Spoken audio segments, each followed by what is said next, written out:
It all comes down to tonight. Game 3 of the Cape Cod Baseball League Championship will be decided tonight. Which team between the Firebirds and the Braves will hoist the Arnold Mycock Trophy? The Bourne Braves, who won last year, the Firebirds, who haven't won since 2005. It all comes down to tonight.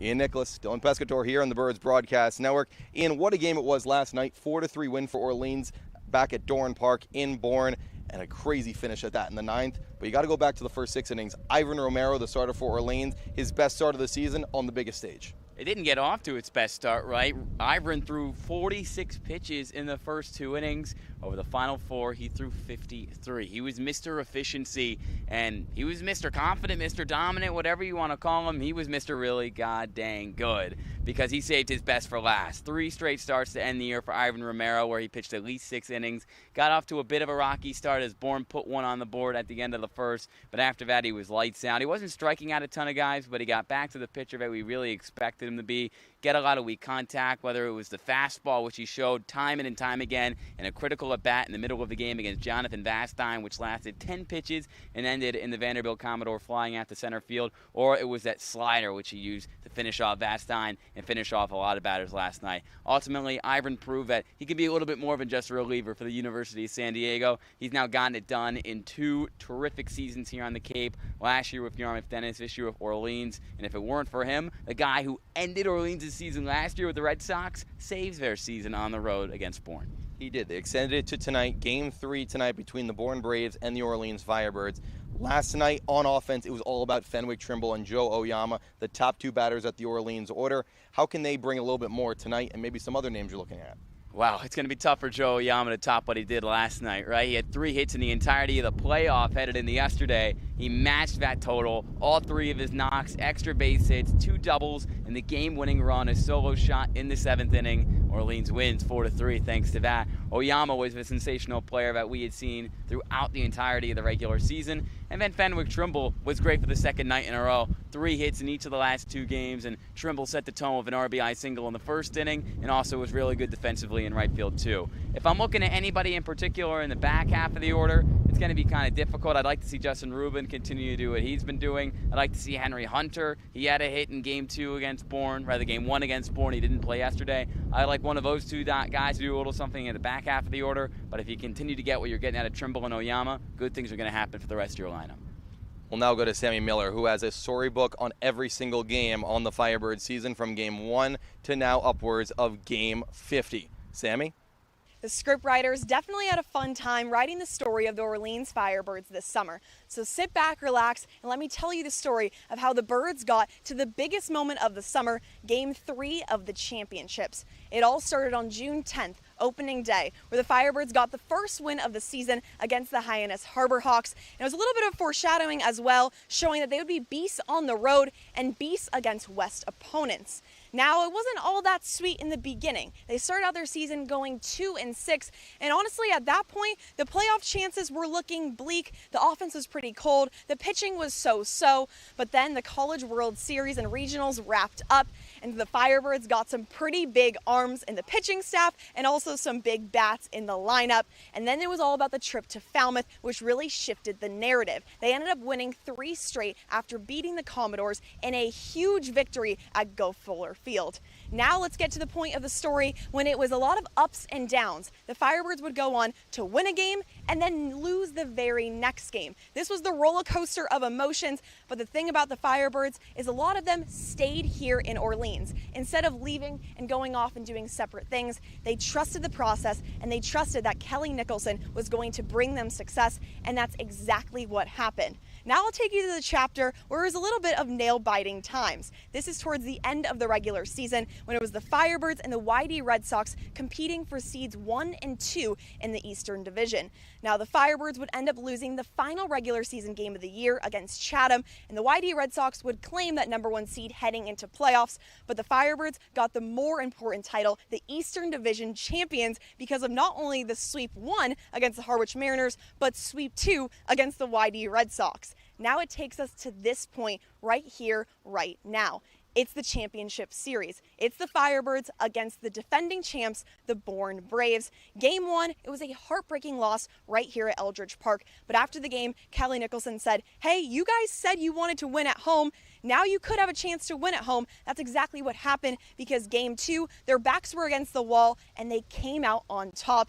Now it's game 3. Now someone will be raising the trophy at the end of the night. And for the Firebirds, they hope it's them, because this is going to be the final ending to this incredible storybook summer for the Firebirds. And they hope they can finally bring home a title to the city of Orleans for the first time since 2005. Guys, back to you. Thanks, Sammy. It's certainly been a storybook season for Orleans. And when you look at that book, 10 players remain from Chapter 1. One of them, the starting catcher tonight, Henry Hunter, who joins Dylan here on the Scorching Start. Dylan? Thanks, Ian. Dylan Pescatore here with Henry Hunter, the catcher tonight for the Firebirds. Henry, you're one of the 10 day one guys on this team. What does it mean to finally get to the pinnacle, to get to Game 3 of the championship series? Absolutely. I think this is just what we've all been dreaming about, and it's kind of the expectation when we got here, I thought. Just everybody had a common goal in mind, and this was it, to get to the final game and win it. Was there any certain turning point in the season that you knew the team really started to turn it on and you can get this far?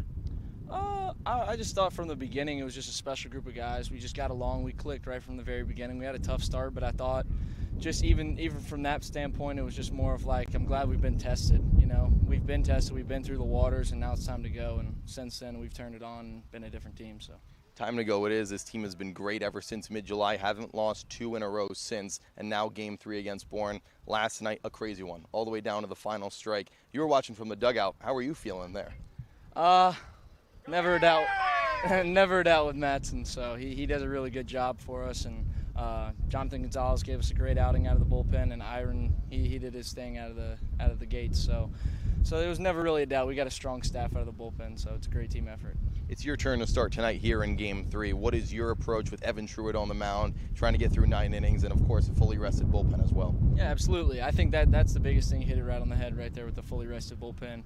A lot of different pieces that we can use tonight. So if anything, I just want to keep the pressure off True and just have him just go out there and be him. You know, mix it up and just give us a good shot, throw strikes, fill it up, be in the zone, and let the defense do its thing. So.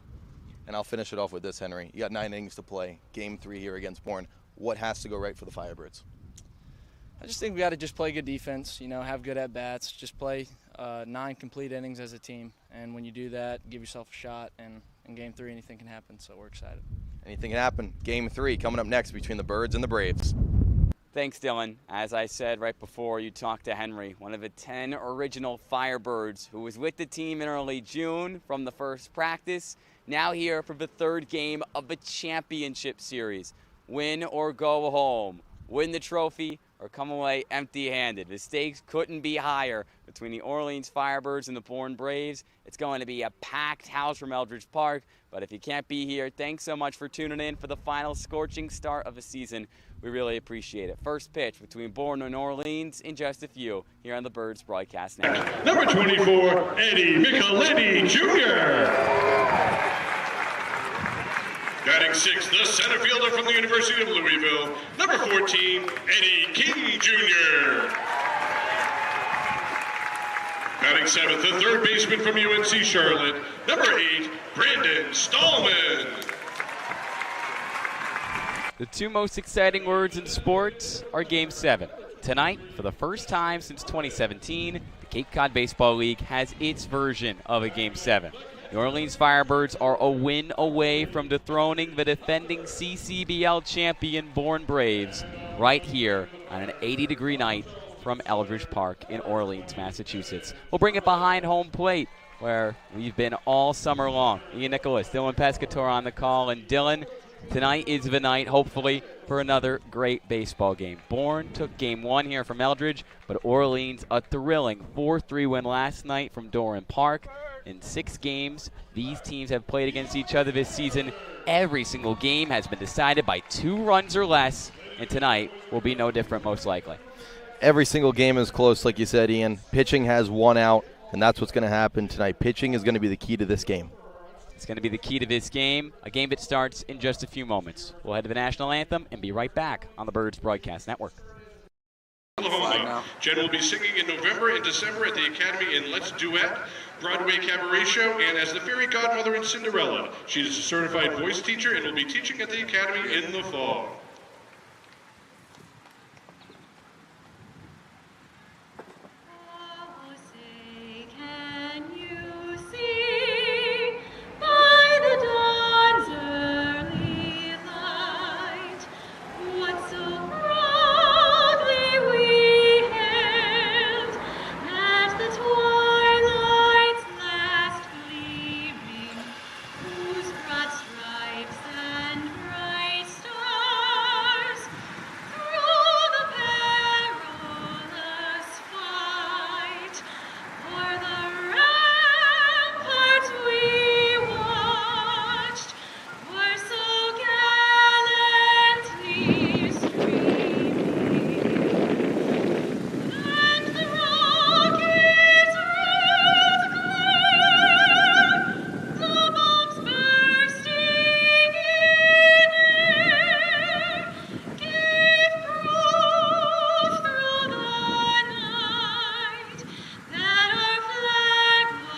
come by.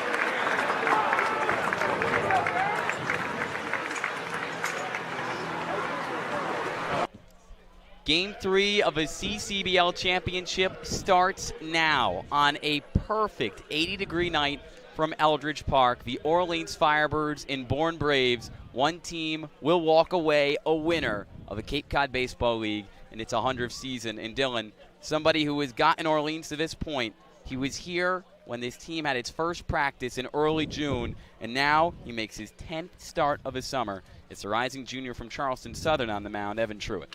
Evan Truitt has been Mr. Reliable for these Firebirds the entire season. As you see right there, Game 1 against YD in the semifinals, 4 innings, 3 runs, 4 hits, 2 Ks and 2 walks. He's been as reliable as can be. He's also thrown a lot of innings this year, over 100 innings past Charleston Southern and then here in Orleans. How much does he have left in the tank? Well, we'll see what the Firebirds have in touch, and Bourne has a great lineup for him to face. 33 innings this year for Orleans, just under a 4.9 ERA. How about we talk about the 1 for 9 through Bourne? Quiet last night, only 3 runs. It was the first time throughout the playoffs the Braves hadn't scored at least 5 in a game. Which was shocking, but also not, because it all started with Ivan Romero, the starting pitcher for the Firebirds, with 6 innings of 1-run ball, and then you hand it off to Jonathan Gonzalez, his nasty changeup, and Sean Matson to close it. Tonight, it's going to be a little bit different. Truitt probably doesn't have 6 in the tank, probably a 2 or 3, and then bullpen to come in. He's thrown a lot of innings this summer, like I said. If he can get through this lineup once, hand it over to a Firebirds bullpen that's been as good as anybody in the Cape Cod Baseball League, the Birds will be in a good spot. A huge reason why the Firebirds had the second lowest ERA throughout the Cape Cod Baseball League in the regular season, that bullpen, and it's well rested tonight. Sean Matson, the Cape Cod Baseball League reliever of the year, did throw 11 pitches last night. Should be good to go tonight, but you won't see him for a while if he does pitch, because he gets the job done at the end of the game. But now it's time to start it. Game 3, Jonathan Vastine, the rising junior from Vanderbilt, leads off. One of the 3 All-Stars in this Cape Cod Baseball League order for the Bourne Braves tonight. Truitt's first pitch, high in the air and fouled to left, 0-1. Dylan, Truitt relies heavily on the fastball, which clocks in at 93 miles an hour there. Got it up to 95 6 days ago on the road against Yarmouth Dennis. It's all about playoffs, baby, and as a pitcher, you're going to throw harder in the playoffs. There's the changeup by Truitt. Also features a slider. He's got to be at his best today. This Bourne lineup is not easy to get through, no matter who you are. Well, he gets ahead 0-2 on one of the better underclassmen in the country, and Vastine misses low, and that's ball 1. Dylan, the top of this order for Bourne was so dangerous in Game 1. Both Vastine and Josh Kuroda-Grauer, who's on deck, had multiple hits. Last night, a little quieter. And that's what Romero did along with the bullpen. They quieted the top of this lineup. Yes, 1 through 9, this Bourne lineup is probably the best in the Cape Cod Baseball League when you're talking about pure school, pure talent, pure numbers. But one game, anything can happen. That's the main thing. 3 straight balls thrown to Vastine. The Florida native began the count behind 0-2, but has stayed patient. Ivan Romero started for Orleans last night. 6 innings of 1-run ball. The payoff. Outside ball 4. Patience shown by Jonathan Vastine as he blows his bubble gum and trots to first. Takes 4 straight balls and puts a leadoff base runner aboard for the Bravos. Game 1 right here at Eldredge, which Bourne took 6-4 for their win in this series. They walked 4 times that night. Did not have a lot of hits. Only 6 hits that night, but 4 walks. You want to try to keep base runners off the bases, especially someone with speed like Vastine. Josh Kuroda-Grauer, he's got speed, he's got power, he's got all of it. He's been the most dominant player in the CCBL playoffs so far. He takes a strike on the outer half. Last night, he only had 1 hit. That's because in each of his previous 5 playoff games, he had multiple hits. Drove in 3 runs in Game 1 here from Eldredge Park. Truitt checks in on Vastine, who's got really good speed. He's stolen 3 bags in the playoffs and was 14 for 16 on stolen base attempts during the regular season. Truitt's 0-1. Popped up to shallow center field. Eddie King Jr. towards his left. Makes the catch. Oh, so reliable in center field. is a rising redshirt sophomore from Louisville. How about we look at the entirety of the defense for Orleans tonight? Behind the plate is Henry Hunter. At first is an all-star Matt Hallback. And at second, his summer ball teammate last year, Joe Oyama. Brandon Stallman at third, Jack Penny at short, Eddie Micheletti Jr., Eddie King Jr., and Fenwick Trimble make up the outfield from left to right. Here's the right fielder from Arkansas, Kendall Diggs. It's a lefty-heavy lineup for second-year manager Scott Landers, as Diggs takes a strike 0-1. 3 of the first 4, including the man on deck, and Bryce Eblin, another all-star, bat from the left side against the right-handed Truitt. His 0-1 popped up to shallow left field. Settling in is Eddie Micheletti Jr. Back-to-back flyouts. 2 outs, 1 on, still scoreless in the top of the first. And Dylan, really important for Truitt, regardless of how long he pitches, to get ahead in the count. He's done so in each of the first 3 batters he's faced. It's so important. You have to acknowledge that Truitt is probably going to make his way through this lineup once. He can go full bore. Fastball, slider, and changeup, along with a 2-seamer that goes in on righties, outside on lefties. He's got to use all 4 of his pitches today against this Bourne lineup. Bryce Eblin up to bat. One of the biggest threats in this Bravos lineup. Owns the longest hit streak in Braves history. It began in the middle of the regular season, all the way back on July 14th against Orleans in a Braves loss. He's got a hit in 22 straight games. Foul ball to left. It evens the count 1-1. Another terrific crowd tonight from Eldredge. Over 5,000 came to the Hill for Game 1, which was a 6-4 loss for Orleans. You can even see it behind Truitt and Stallman. You can't find an open spot in the oldest ballpark in the league. The 100th season of Cape Cod Baseball League action. This ballpark has been around since 1913. It outdates the league by 10 years. Vastine on first after his leadoff walk. Truitt behind in the count. Another pop-up to the left side of the infield. Jack Penny from shortstop makes the catch along the line. Evan Truitt in his 10th start still looks good. One of the 10 Firebirds who was here since day 1 goes 1-2-3-4 and keeps it scoreless as we go to the bottom of the first on the Birds Broadcast Network.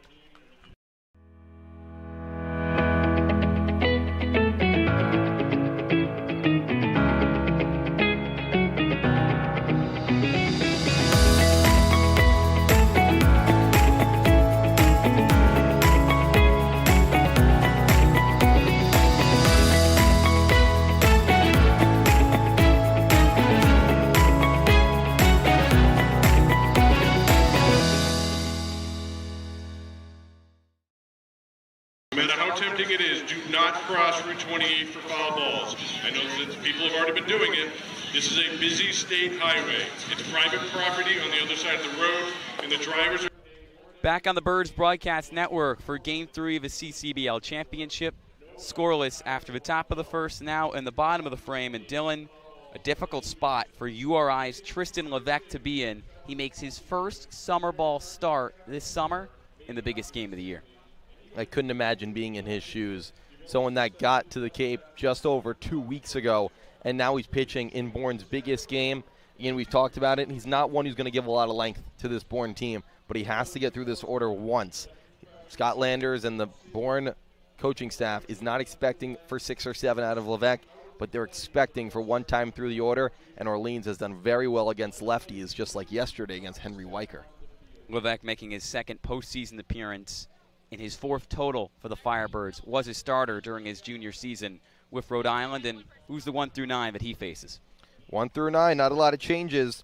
Joe Oyama starts it off, then Fenwick Trimble plays right field. Bats second, Jack Penny in the 3-hole. Matt Hallback cleans it up. Eddie Micheletti in the 5 spot. Eddie King Jr. bats 6th. Brandon Stallman, Justin Rubin, and Henry Hunter are the bottom 3. In the starting 9 for Kelly Nicholson's Firebirds. The top 2 yesterday, Dylan. Joe Oyama and Fenwick Trimble.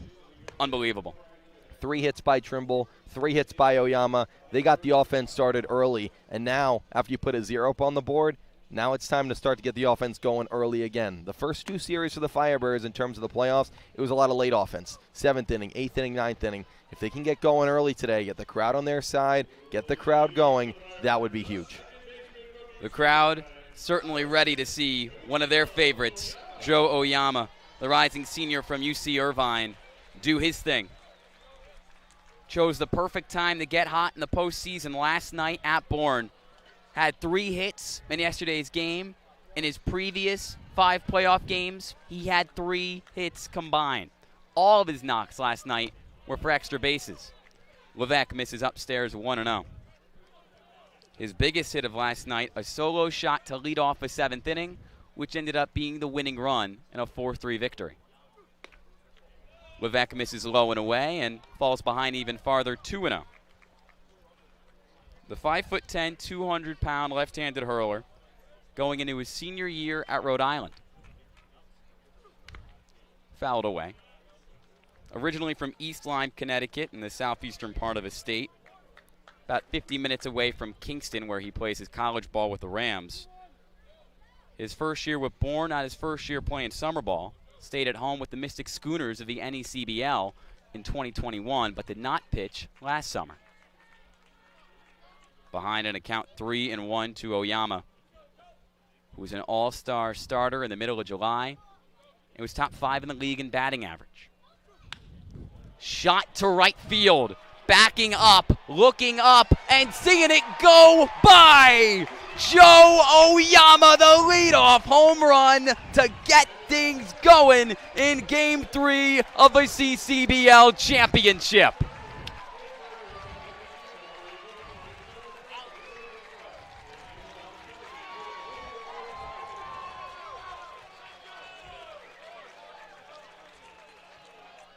.344 feet to right field. Oyama with the home run to decide last night's game and the home run to get things going in the do or die game not even 24 hours later. We talked about an early start. Joe Oyama lets that one fly to right field, upwards of 344 feet over the right field fence where the fans are standing. Just an incredible season continues on here in the championship series for Joe Oyama. Somebody who's also had an incredible championship series, the man currently batting, James Madison's Fenwick Trimble. 3 hits in each of his last 2 games. He takes the 1-1 and it clanks the ankle of Levesque, and he makes an excellent throw over to first. In high school, he played a little first base and a little outfield for the East Lyme Vikings, and he shows you what he can do there on a 90-mile-per-hour line drive. He looks fearless out on the mound after giving up the leadoff home run to Oyama. Although he might not have any fear after making that great play. Manager Scott Landers wants to check in on him. That was a hard hit ball by Trimble. I think everyone expected it to go through. It hit Levesque in the ankle, like you said, Ian. That's his front foot, which is his landing foot as well. We'll see if it affects him throughout the game. 90 miles per hour. That is a hard hit ball right there. Already expected to be a bullpen day for Bourne, and they need Levesque to at least give him an inning or 2, given the current status of their bullpen. He's going to stay in the game. Scott Landers, who is no stranger to great pitching, was the Brewster Whitecaps pitching coach in 2021 when they defeated Bourne in the championship, and makes all the mound visits for the Bravos. Has seen what he needs to see out of Levesque. Jack Penny, first pitch swinging, diving, and unable to make the play is New Contrades. There's another hard hit ball. 91 miles an hour off the bat from Penny, who's now got a hit in each of his last 7 games. The Firebirds are jumping on Levesque early. He's not throwing very hard. 89, 90 miles per hour with the fastball, and they're shooting it right back at him. Penny with a strong single to right. Matt Hallback looks to pour on more pain. In the bottom of the first inning, the UC San Diego Triton goes behind 0-1. Levesque has now surrendered 10 hits in under 7 innings pitched so far for the Bourne Braves. Matt Hallback, 0 for 4 last night, but he did walk. extending his 8-game on-base streak. Levesque throws one in the direction of Penny, who hasn't stolen a base this summer, 0 for 3, stealing bags. Birds took the lead on a solo shot from Joe Oyama to right. His 7th home run of the summer. Hallback check swing, it's foul. He goes behind 0-2. It's exactly what you wanted, but do remember, in Game 3, the Firebirds had a solo home run in the first inning by Fenwick Trimble, and the offense only put up 3 runs after it. They have to continue on because 1 run to this Bourne lineup is nothing. Another foul ball. It's a Bourne team that headed into this championship series had scored double-digit runs in both Game 2 and Game 3 against the Hyannis Harbor Hawks to make it out of the West Division for the 3rd straight season, but scored 6 runs in Game 1 and only 3 runs last night. Levesque once again checks in on Penny and Contradas. The 19-year-old out of Arizona State flips over Penny.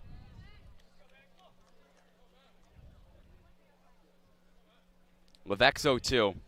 Popped up to the middle of the infield. Josh Kuroda-Grauer, motionless, easily makes the snag for out number 2. That's probably the easiest play he has made so far in the postseason from second base, and the hardest plays that Josh Kuroda-Grauer has made have been unbelievable. He is truly a great defensive player over there at second base. The hitting has also come in these playoffs. This entire Bourne defense, it's very hard to land one here in the gaps. Their outfield is also very fast. Eddie Micheletti Jr. takes a ball 1-0. Braves lineup that did not make an error last night. Orleans made an error in the bottom of the 9th inning, which nearly cost the Birds the game. But Sean Matson got another save, his 7th of the summer, to close it out. Low and in with the fastball. Levesque falls behind 2-0. He was URI's Saturday starter in the spring. Levesque was. Pitched to the tune of a 4 ERA across 15 starts. Goes fastball again and gets strike 1. Was very efficient and showed his stuff. The 4th Ram with 100 strikeouts in a single season, with 101 in 83 innings pitched. The off-speed offering on the outer half, a strike. Eddie Micheletti does not like the call, and according to TrackMan, he's right. 2 balls, 2 strikes. Penny on first, 2 out. Birds trying to add to a 1-0 lead. Pop up, out of play, behind the dish. Still 2-2. Levesque not only was striking out players left and right, but doesn't hand out free passes very often. He was top 25 in the nation in strikeout to walk ratio at just over 5.3 and gave out under 20 walks and over 80 innings pitched. That trend has held true this summer. Only 2 walks and just under 7 innings on the mound. The high fastball is also over the netting and foul. You have a pitcher who doesn't walk anybody and a batter who loves to walk and never strikes out. Micheletti Jr., 3 walks in the postseason, only 1 strikeout. He was top 25 in the nation in strikeout rate. A 3rd straight 2-2, and that one gets the swing and miss. A rarity for Eddie Micheletti Jr., but a common occurrence for Tristan Levesque. Gives up the leadoff home run to Joe Oyama, but then retires 2 of the next 3 he faces to get out of the inning, limiting the damage. Birds own the 1-0 lead after 1. We go to the top of the 2nd on the Birds Broadcast Network.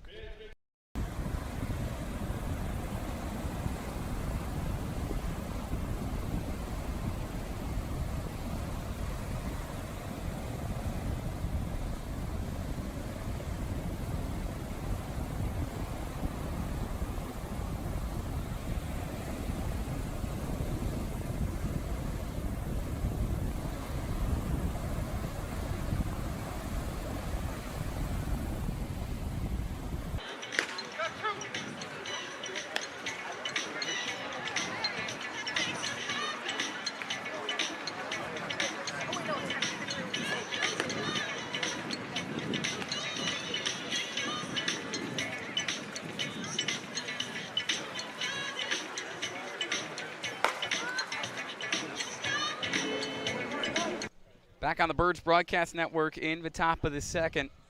Ian Nicholas, Dylan Pescatore on the call. 1-0 Orleans after the leadoff solo shot from Joe Oyama in the bottom of the frame. Evan Truitt still on the mound for his second inning of work. The Maryland native has pitched over 102 innings in the calendar year of 2023, nearly 70 during his sophomore year at Charleston Southern, and well over 30 this summer with the Firebirds. His first test of his second is Derek Bender, the rising junior from Coastal Carolina. He gets ahead 1-0.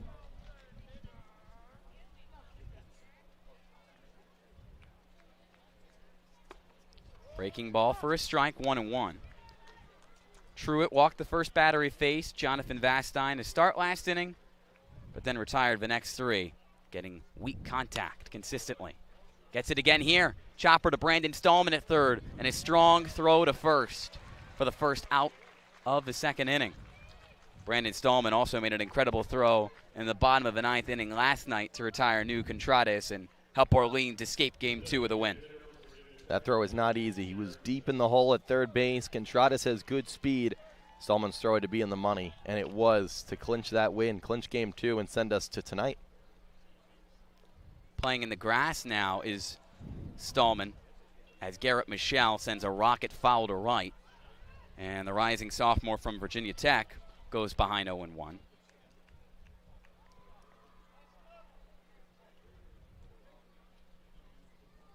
Truitt's 0-1. Strike 2 on the outer half. The fastball gets the call. Michelle appeared to have hit a home run down the left field line in the second inning of yesterday's game from Durham Park. Went the opposite way, but the call on the field, according to third base umpire Jeff Merzell last night, was that it was foul. Now, the Bourne dugout right under the left foul pole from Durham Park, they were adamant that it was a home run that could have changed the game if it was called fair.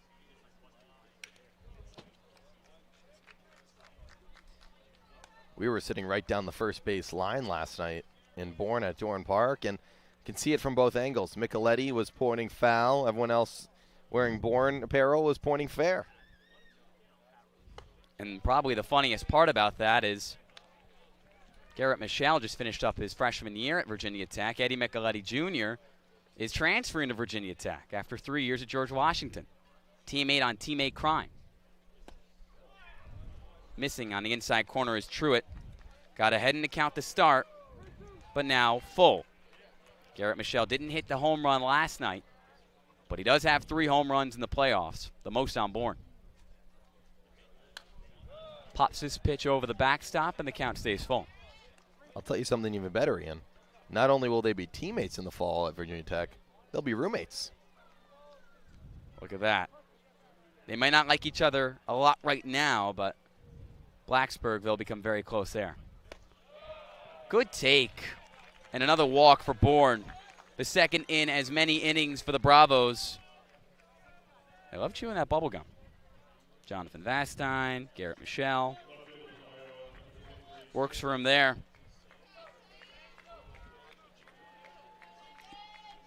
Here's Iowa's Sam Peterson at the plate.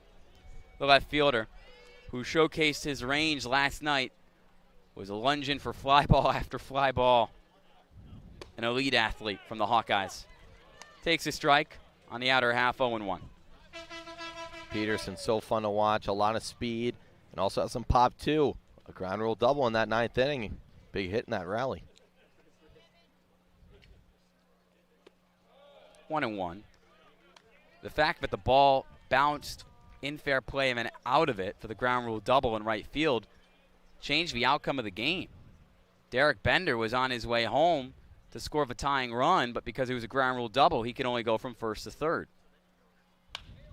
Shot towards Jack Penny at short. There's one at second. Oyama to first. Double play!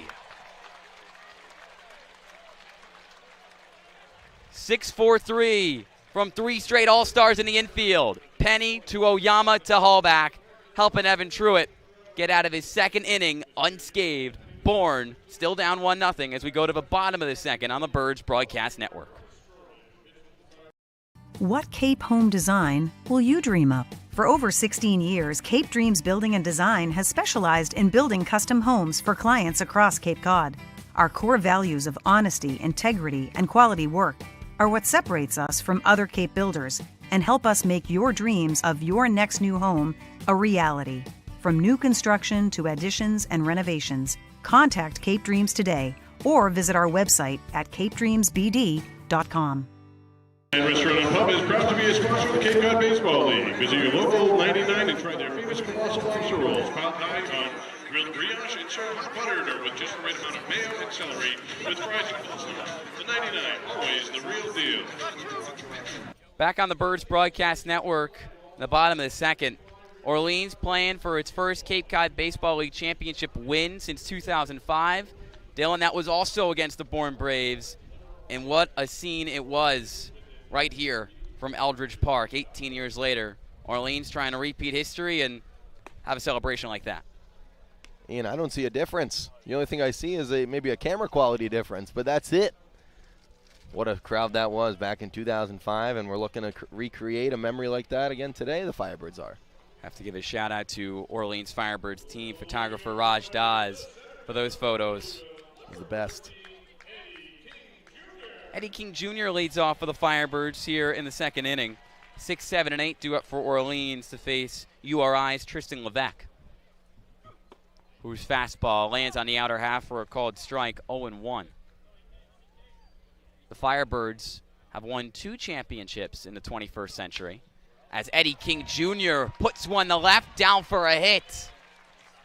A leadoff single for EKJ and the third hit of the night for Orleans. Another strong swing from the Firebirds. They're coming out hot today.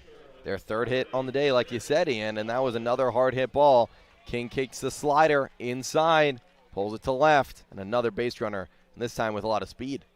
You're talking about hard hit, 98 miles an hour off the bat of the Illinois native. You talk about the speed that he has. Stole 8 bags in the regular season. That was the most on Orleans. A Firebirds team that has not been aggressive stealing bases in the playoffs. Only 1 stolen base throughout the postseason on 3 attempts. Nevertheless, somebody knows the scouting report. Levesque checks in on King Jr. The batter, Brandon Stallman, the rising senior from UNC Charlotte.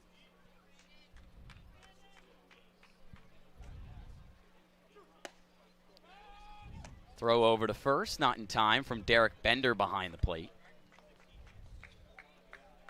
Firebirds, as I was getting to before Eddie King Jr. had a great hit to start the inning.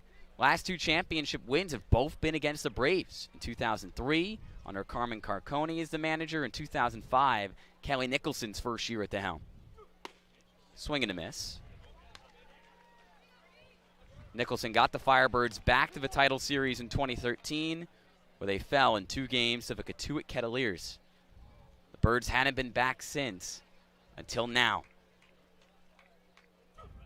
The 1-1 finishes high, 2-1. Trying to make it 3 in a row against these Bourne Braves. And the at-bats are getting better and better as the game goes along. Last night, I think for Orleans, it was dragging out long at-bats. That was a key to their offensive performance. Brandon Stallman lines one down the right field side, 2-2. Talk about somebody who's going to give you a really good at-bat. Brandon Stallman's playoff numbers haven't been unbelievable, but he's had some big moments. He's made a lot of big moments here in the playoffs, especially against Harwich. A few hits in that series, going the other way, and really starting to hit the ball a little bit harder. Still in search of his first extra base hit of his summer. Does not get it there. Instead, a good pitch low in the zone from Levesque. His first strikeout of the night. Rather, his second of the evening. Levesque retires. Stallman looking. It's a good pitch at the bottom of the zone, the fastball by Levesque. He also gives a little bit of a grunt when he throws. Interesting. I heard it right there. It's almost like you ever watch tennis? They hit it, they grunt. Or Zach Greinke, MLB pitcher, also does that. Except instead of grunting, he says swing, almost telling the batter that he wants him to swing at any pitch, even outside the zone. That pitch outside the zone from Levesque. He misses 2-0. These two have seen each other before. Justin Rubin just finished up his sophomore year at Virginia. All the way back on March 4th, against Levesque in Rhode Island. Virginia destroyed URI 13-0. That's a swing out of Rubin. Zach Greinke would be proud. 2-1 in a count. And Rubin drove in one of the 13 runs for the Hoos on the game with an RBI groundout. Rubin not returning to Virginia, transferring to Pepperdine for his junior season. Runner on the move, Eddie King Jr. swing and a miss. The throw is wide of Josh Kuroda-Grauer at second, but interference at home plate, according to home plate umpire Steve Williams.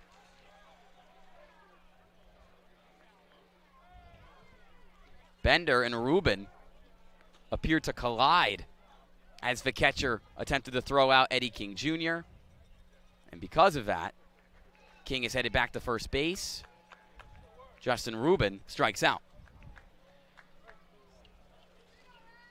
An interesting call there. I didn't think Rubin really came out of the box. I think Bender picked up the ball and tried to throw it and kind of leaned into the right-handed batter's box where Rubin was. The rule is, of course, if Rubin is anywhere out of the batter's box and Bender hits him, then it's interference. Steven Williams, best umpire in the league for a reason. He knows what he's doing.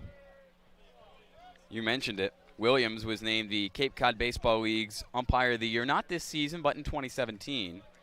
His 13th year officiating games in the CCBL. A Massachusetts native from Quincy, just outside of Boston. A ball and no strikes to Henry Hunter, the catcher. Now 1-1.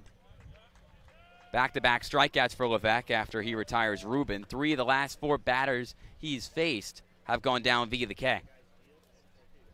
That's why he was one of the best in the nation at striking out opposing batters this past season. Henry Hunter, laser to right field, caught. Good play from Kendall Diggs, moving towards his left to end the second inning. Orleans doesn't make it easy for Tristan Levesque, but he strikes out guys left and right and keeps it a 1-0 game. Orleans still in front as we go to the top of the third on the Birds Broadcast Network.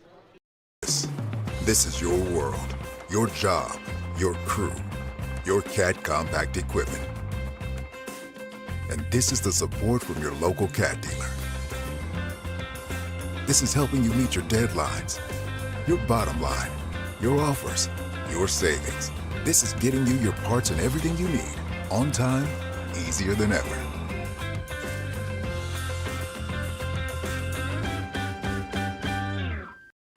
Ask Mary or go to mosquitomarys.com. Mention the Cape Cod Baseball League and get your first treatment for only $29. Don't forget to check out PocketRadar.com to learn more about the Smart Coach and compatible sports app that connects with other leading brands like Game Changer. Welcome back to the Birds Broadcast Network. Before the game, the team huddled together and they emphasized how they have absolutely nothing to lose. No matter what happens tonight, the sun is still going to be shining tomorrow. Now, don't get me wrong, though. The Firebirds would love to wake up in the morning with a trophy right next to them, but that's not the goal here, right now. The goal is to focus on one play at a time, one catch, one throw, and they just want to play like it's a regular season game and not overthink things. I talked to Firebirds manager Kelly Nicholson before the game, and he says he doesn't want his team to overcomplicate. They want to play their brand of Birds baseball, and that brand is all about playing unselfish baseball. When they get into that batter's box, they want to pass the baton and not think too much. At the end of the day, this is a huge moment, but they're trying not to think about the moment. Instead, they're trying to pass that baton one play at a time. Guys, back to you. Thanks, Sammy. Orleans has passed the baton well so far tonight. Already 3 hits for the Birds, including the first of the game, which was a solo shot for Joe Oyama to right field to put the Birds ahead 1-0 in Game 3 of a CCBL championship. Evan Truitt, he's thrown 29 pitches through 2 innings. Helped by a double play in the second inning, 6-4-3, that retired both Garrett Michelle and Sam Peterson. Back on the mound for his third inning of work. His first pitch fouled off by first baseman New Contradas. 0-1. Contradas pinch hit for Bourne in the bottom of the 9th of yesterday's Game 2 loss to Orleans, and made the final out. Sent a grounder to the left field side, and deep in the hole at third, Brandon Stallman made a terrific throw to Matt Hallback at first. The tying run was left stranded for the Braves. Contreras, his 0-2 is foul to the hill and right. And if you look back at the Bourne Braves broadcast network, and if you're a Bourne fan, you probably wouldn't want to, but Contreras, about halfway to first base, slipped. And if he didn't, who knows? Maybe he reaches on an infield single. The tying run slides over to third, and the Braves rally continues. But that's the thing. It's a game of inches. The 1-2 pitch. Strike three looking. Evan Truitt with his first punch out of this championship game.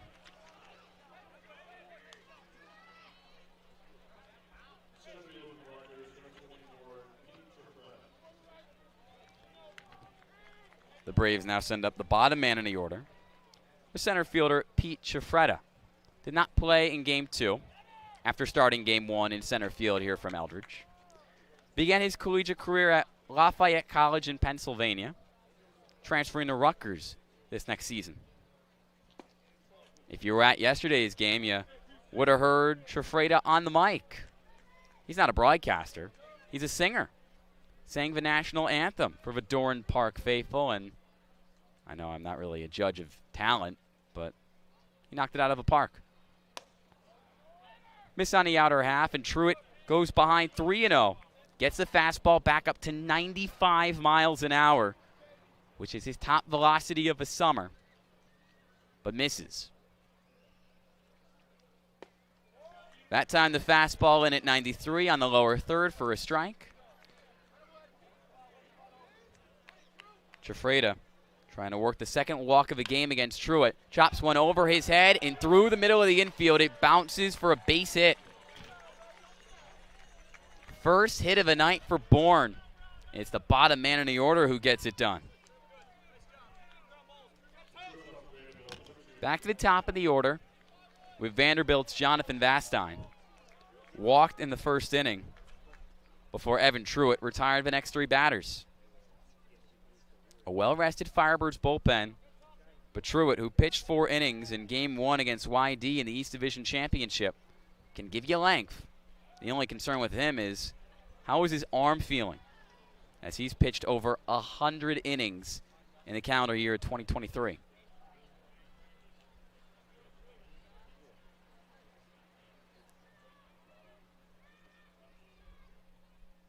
Checks in on Ciofreda a second time in a row.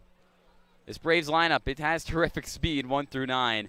Scott Landers' team led the CCBL in stolen bases during the regular season. Has not swiped the bag so far in the playoff series. Pop up to left and to the street, 0-1. Ciofreda owns 9 stolen bases on 10 attempts, but has not swiped the bag in the postseason. Evan Truitt just finished up his sophomore season at Charleston Southern, where he was one of the best pitchers in the Big South. His 0-1 offering, high in the zone, popped up to the left side of the infield in foul territory, right in front of the Bourne dugout. Brandon Stallman looks at strike 2.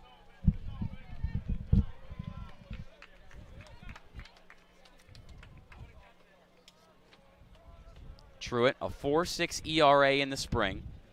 Before his sophomore season, was named the second best draft prospect in the 2024 MLB draft in the entirety of the Big South. So, comes from a smaller school, but the Buccaneer has big league stuff. The 0-2 misses high and is snagged by Hunter for ball 1. Hunter, he knows a thing or two about winning summer ball championships. Last year was in the Appalachian League, where he won a league title. And it was alongside a couple of Bourne Braves. Breaking ball misses high. Kendall Diggs, the right fielder. Sam Peterson, the left fielder tonight for Bourne, were teammates of Henry Hunter's last year in the Appalachian League. Hunter trying to win 2 straight summer ball titles. A third straight miss from Truitt. Got ahead 0-2 on Vastine, just like he did the first time around, but then handed out 4 straight balls in the first inning to walk Vastine. He's in danger of doing that once again 2 frames later.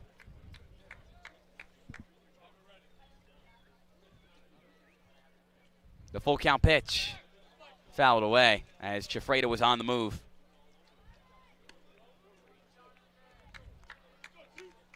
Druid has to attack here. You don't want to face the meat of this order, 2-3-4 with 2 on and only 1 out.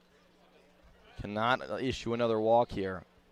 Unlike Evan Truitt to be in a lot of 3-ball counts, he does not walk a lot of hitters.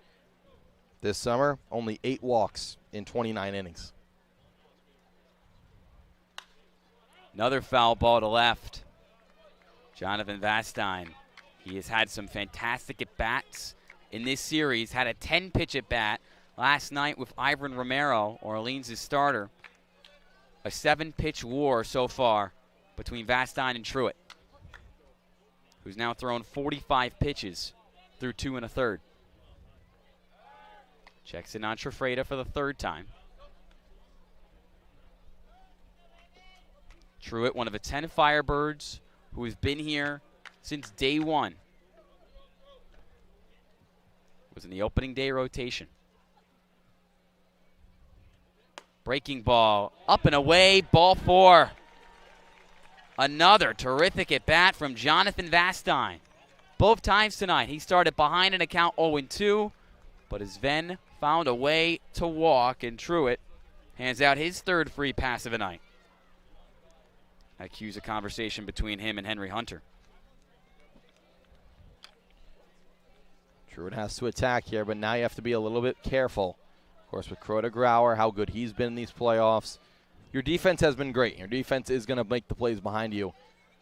Free passes after the single to Chifreda. It cannot happen. You have to try to get out of this again. Traffic on the bases for Bourne. You talked about just how good Crota Grauer has been this postseason. Came into the night 15 of 31 from the plate, a .480 batting average with 6 extra base hits and 13 runs driven in. Fastball on the outer half for a strike, 0-1. Was also a massive part of last year's championship run for the Braves. Joined the team late in July in 2022 after a great summer with the Martha's Vineyard Sharks of the NECBL. Swing and a miss, another fastball from Truitt, who gets ahead 0-2. Truitt has been attacking early in the count. Can he get that put-away pitch? Against Contradas, it was the changeup. Maybe drop one here inside and low to Crota Grauer. 2 runners on and 1 away. Orleans ahead 1-0. Foul to right, still 0-2. Another off-speed offering from Truitt. Crota Grauer just finished up his sophomore season at Rutgers, where he was named a finalist for the Brooks Wallace Award, handed out to the best shortstop in all of college baseball. The 0-2. Towards Jack Penny, it's short. Joe Oyama, there's 1. Another double play. You got it! Orleans can do no wrong defensively. Double play ends the 2nd. It ends the 3rd, too. It's still 1-0 Birds. We go to the bottom of the 3rd on the Birds Broadcast Network.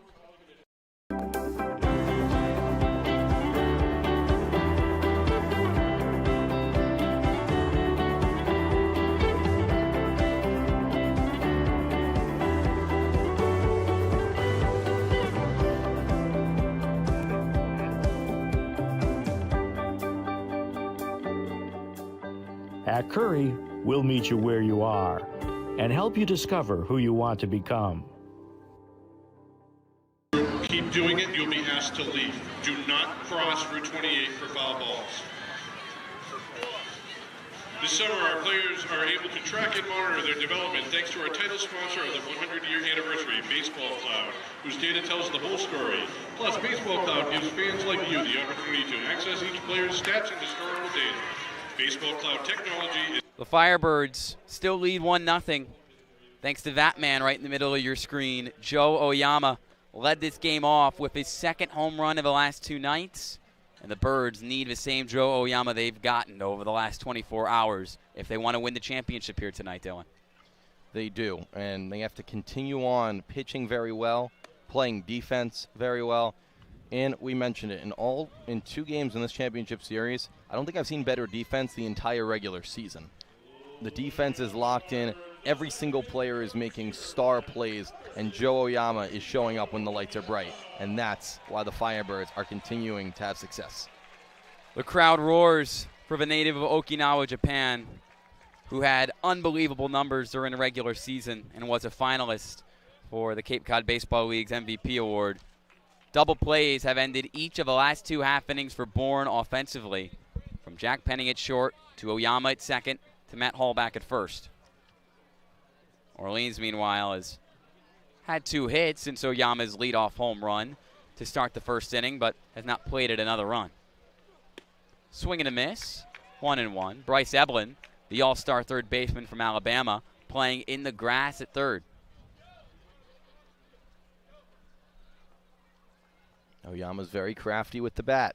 We saw him put one over the fence. He can lay down a bunt as well. Chooses to take ball 2 there. That pitch misses low from Levesque. You talk about the defense we've seen across these 3 games. A play so good it made it on Sports Center 2 nights ago from Bourne's JKG at second base. Caught a Fenwick Trimble line drive with a leaping play that clocked in as the second best play that day on ESPN's Most Watched show. But then Jack Penning at shortstop last night against Bourne. He also made an unbelievable play too, as Oyama lasers one deep to left, trying to make it 2 home runs on the game, and he does!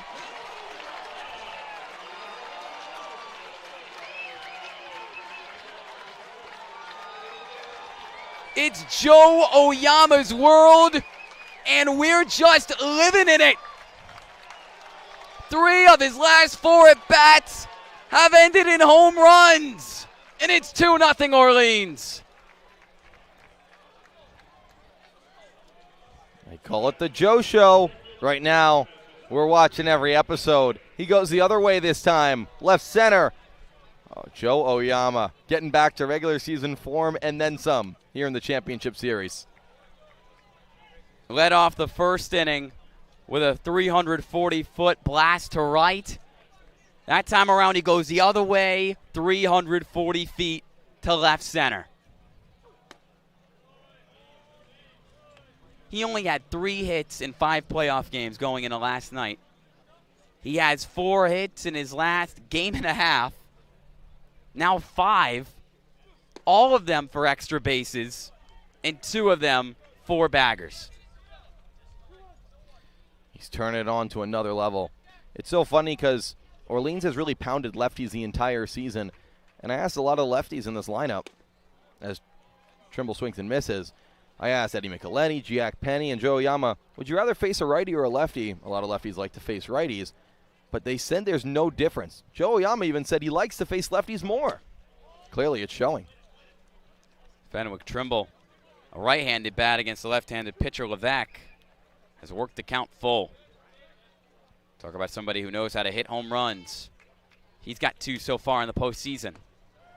Doesn't add to his total there. Levesque with his strikeout, his 3rd of the night, and the first out of the bottom of the 3rd. High fastball to get Trimble. You have to continue on if you're Levesque. You're giving up 2 solo shots. It is what it is. You're only giving up 2 runs. You have to keep your team in this game. With how good this offense is for Bourne, 2 runs is very, very attainable. Jack Penny, the batter. Breaking ball misses high, 1-0. A northeast on northeast battle. Penny, born and raised in Wakefield, Massachusetts, also outside of Boston. Just like home plate umpire Steve Williams, a Quincy native. Tristan Levesque, he knows the Northeast well, a Connecticut native who grew up 2.5 hours away from here in East Lyme. High fly to straight center field with a lot of room in center field. The catch is made by Pete Chafretta for out number 2. 346 feet off the bat. Center field here from Eldredge, 434 feet. I don't know if any of these guys could get it out all the way there to center, even with perfect conditions, not to mention the wind blowing a little bit in from the wall. Matt Hallback, a few home runs on the summer. First pitch swinging, he goes behind 0-1. Stuff of legend, hitting a home run to center field here from Eldredge Park. Cape Cod Baseball League Hall of Famer and MLB legend Frank Thomas, I believe one of the few to ever take it the distance straight to center field. The Big Hurt, huh? Wow. Well, they call him the Big Hurt for a reason. He hurt the baseball. Yes, he did. In a wood bat league. 1-2.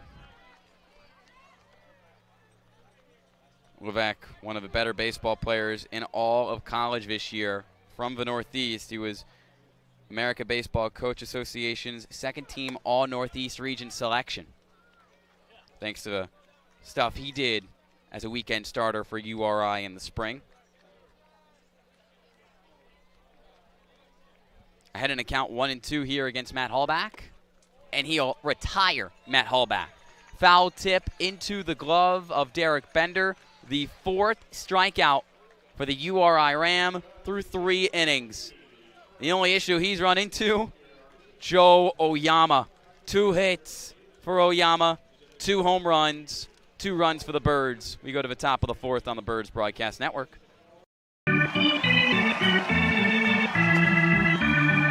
It's time to get into the spirit, Cape Cod. And be it gardening spirit, summer fun spirit, or baseball spirit. The team at Agway of Cape Cod has you covered. 1, 2, 3 strikes, you're out at the old home. See you at Agway this season. To recall, in-person and online classes run days, evenings, and weekends in Milton and Plymouth. To learn more about programs in accounting, criminal justice, education, nursing, and our new 100% online MBA, visit curry.edu.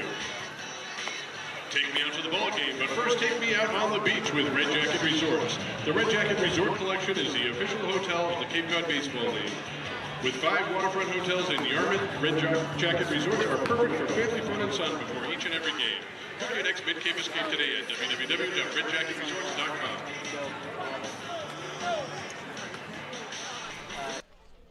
Thanks to Joe Oyama and Joe Oyama alone. The Firebirds own a 2-0 lead in Game 3 of a CCBL championship. Winner takes all in the 100th year of the Cape Cod Baseball League. And Oyama has won all summer long. Line drive from Kendall Diggs. First pitch swinging in the top of the 4th. He's trying to reverse course for a Braves team, trying to repeat as champions of the league. And he's helping the cause with a leadoff single. Now it's a question of how long do you go with Evan Truitt. The pitch count is what it is. It's all about efficiency. And you have 2 arms warming up right now for the Firebirds. Double-barreled action. A lefty in Ryan Reeses, a righty in Matt Watson. Reeses is yet to pitch in the postseason for Orleans. Watson has been the Firebirds' star setup man since the middle of July. Truitt, 51 pitches through 3 innings. Delivers a first pitch strike to Bryce Eblin. 0-1. Eblin popped out to the shortstop Jack Penny in the first inning. Drove in 2 runs in Game 1 of the championship series here from Eldredge Park. 1 on a ground out, another on a double. Also drove in a run in the first inning of last night's game as he sends one foul to Route 28. It appears like it gets a piece of a car. Firebirds fans want foul balls so badly here tonight that public address announcer Steve Guerin had to hop on the mic in between innings and say fans are not allowed to run out in the Route 28 and snag foul balls. And, you know, for safety concerns, probably couldn't agree more. Truitt ahead 0-2. Misses low, ball 1. I didn't know you had to tell people now not to run on the road, but I guess you do.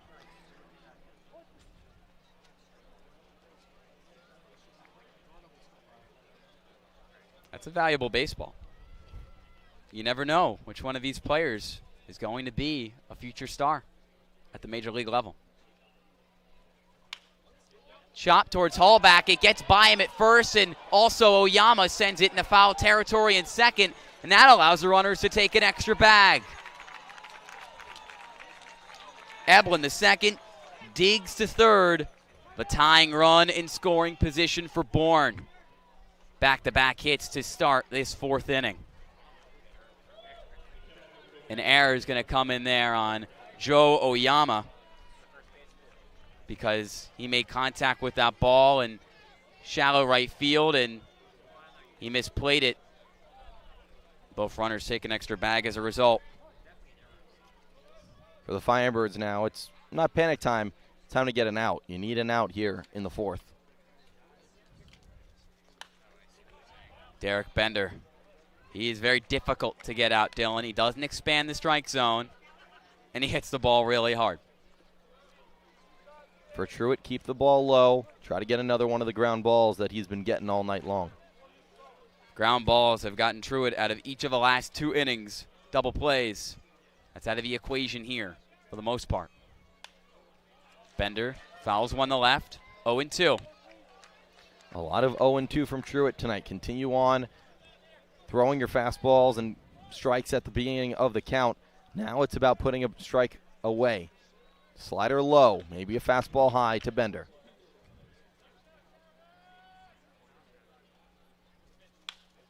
Ground ball towards the right side of the infield, into the outfield. 1 run scores. Eblin gets the call home. The throw and tag from Hunter. He's out! Got Eblin on the left shoulder. Fenwick Trimble with a beam from right.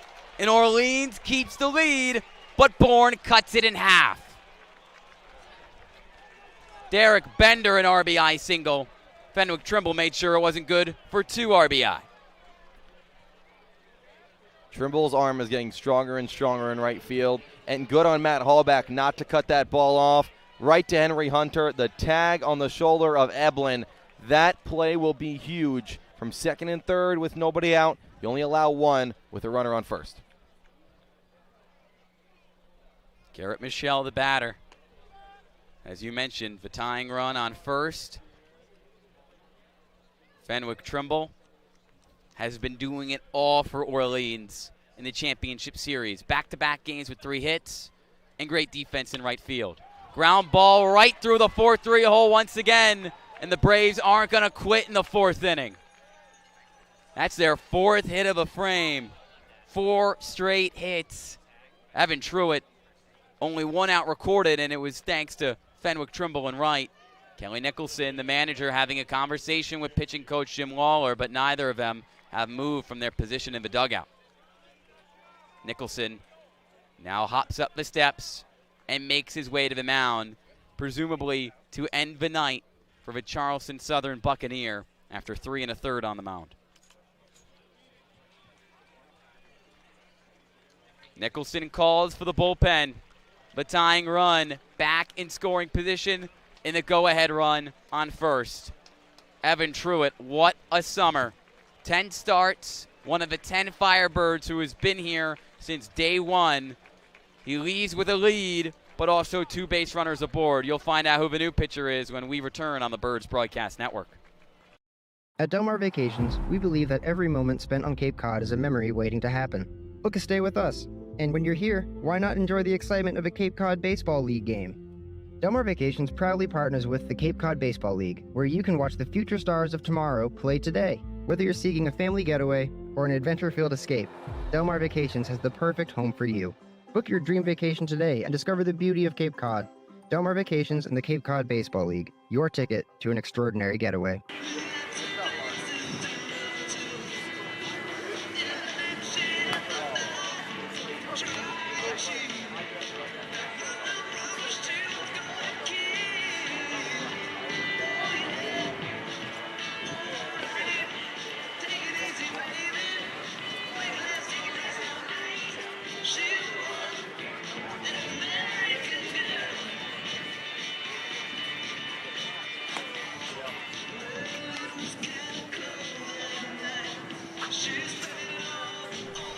Evan Truitt out, Matt Watson in. Dylan, Watson has usually been used as a high-leverage reliever late in ball games. Half of that equation true here. It's a big spot with runners on first and second with 1 out. But all the way in the top of the 4th, Kelly Nicholson calls for the right-handed pitcher from Texas A&M Corpus Christi. And I like this move by Kelly Nicholson. You bring in a top arm early in the game, look to stifle this rally by Bourne with a guy who can go multiple innings as well. Watson has gone 3 innings before this summer. It was in Game 1 against Harwich, which was almost 10 days ago. It was August 4th on that Friday night where the Firebirds won 2-1 on a Jack Penny walk-off single. Watson has to get out of this inning and then hopefully give a little bit more length for the Birds. Watson has not only been excellent in the postseason where he's pitched over 4 innings and hasn't allowed a run, but throughout this summer. Made his debut on July 14th, and it was in a 4-2 win right here from Eldredge against the Braves, where he pitched 2/3 scoreless out of a bullpen. Overall, in over 11 innings on the mound, a 0.79 ERA. An Arkansas native, Watson was a starter this past spring for the Islanders of Texas A&M Corpus Christi. Sam Peterson at the plate with first and second and 1 out. Swings at the first pitch and sends it straight to the netting, 0-1. Watson has 2 inherited runners here. Peterson with a lot of speed, put one onto the ground to shortstop last time up. Also has a lot of strikeout potential in Watson. A ton of strikeouts this summer, or this spring I should say, at Texas A&M Corpus Christi. Over 50 in his first year with Texas A&M Corpus Christi on the mound. Pop up to right and foul past the hill, 0-2. You mentioned he inherits a tough spot.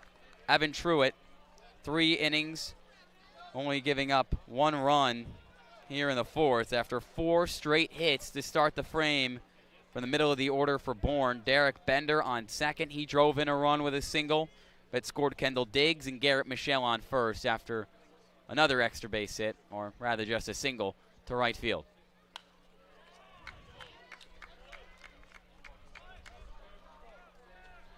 Watson has to continue on throwing strikes. A strikeout here would be huge. That's what he's going for, or possibly a pop-up. He's been nails all summer for Orleans. He's given up just 5 hits and 2 walks in over 11 innings on the mound. A whip well below 1. He's 0-2. Misses low. A good take from Peterson. The Firebirds pitching staff is doing a good job of getting strikes at the top of the zone. Now, how do you get Bourne hitters to start to chase? You have to get strikes at the bottom of the zone and prove to them that you can throw it there for strikes and not just to make them chase for balls.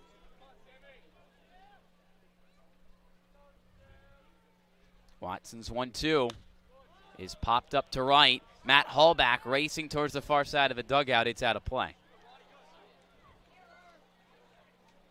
A Bourne team that did not strike out a whole lot during the regular season, in the bottom half in the league in strikeout numbers.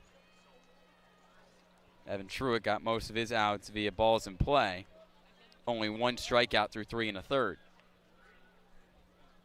The tying run, you see him right there, Derek Bender holding his gold batting gloves in his hands on second.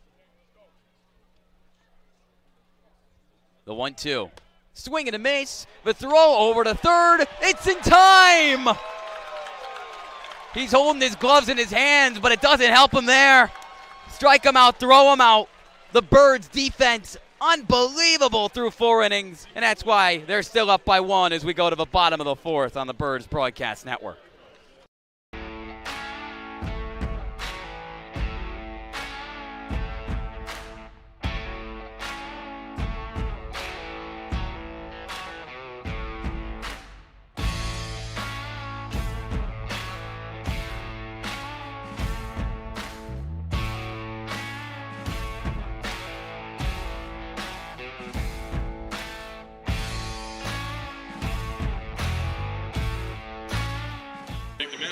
Celebrating the games we love playing. From the baseball diamonds to the many lottery games that help support all 351 cities and towns across the Commonwealth. So here's to 100 years of Cape Cod baseball and 100 more. And speaking of games, if you haven't got into the 50-50 raffle yet, you better do it soon.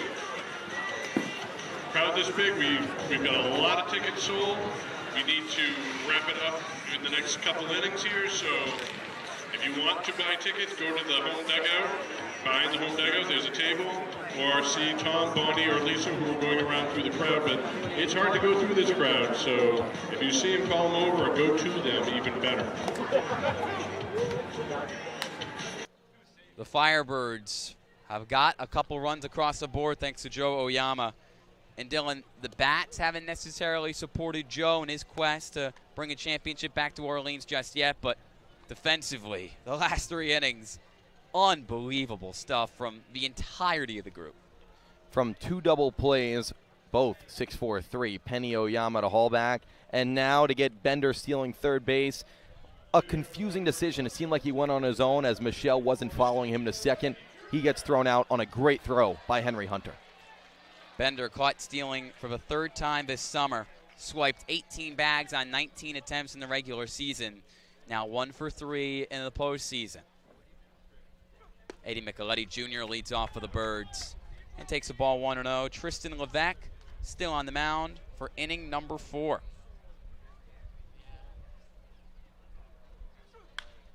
Popped up, left center field. Chafreda towards his right. Secures the put out above his head. The first out of the inning.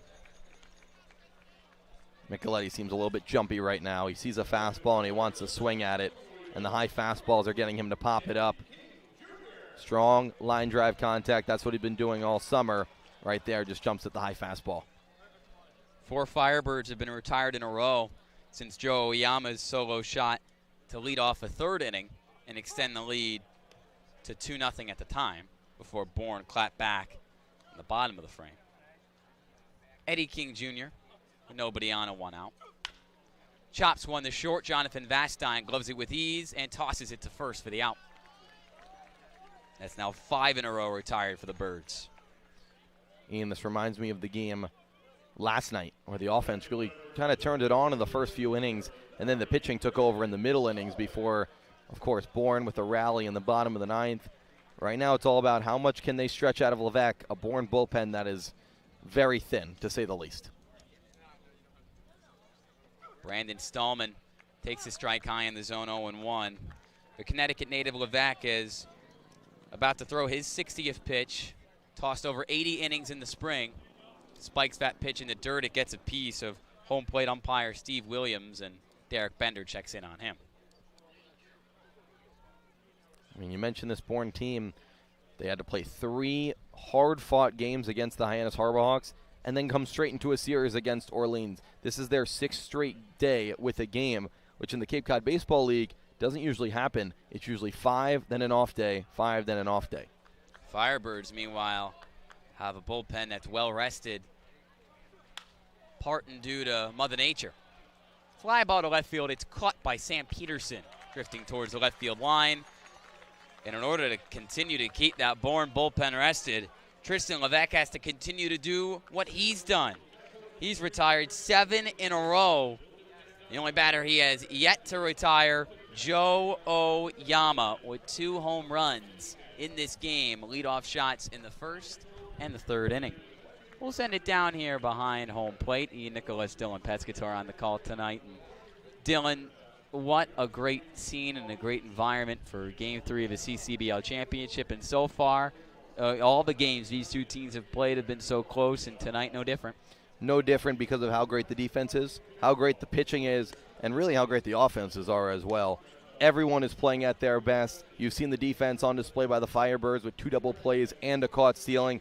Now, in these last, 5 innings, top of the 5th, it's every out so vital, so crucial, who can perform at their best. Joe Oyama has performed at his best. Can you kind of just touch upon the magical night he's had and then maybe broaden it and just explain to the people at home what has made him so special this summer? Well, talking about this playoff run, it didn't start out very well for Joe Oyama. In the first 5 games, including a game from each series, it wasn't very good. Only 3 hits and 22 plate appearances. But as you came into Game 2 in the championship last night, 3 hits, 2 doubles and a homer. Tonight, 2 homers, 1 to right, 1 to left. Joe Oyama has been the train to this team the entire regular season, and now he's trying to drive them home to the championship. Top 5, Orleans up 2-1, and Matthew Watson comes back to the mound after getting 2 quick outs. A strikeout of Sam Peterson and a caught stealing of Derek Bender as Henry Hunter shot it right over to Brandon Stallman for the final out of the inning. First to bat for Bourne is New Contranas, the 8th hitter. Struck out in the 3rd. Watson pitching here in the 5th. The righty, a fastball high that Contranas chases at. First strike 1. It is not easy to strike out any Bourne hitter in this 1 through 9 lineup.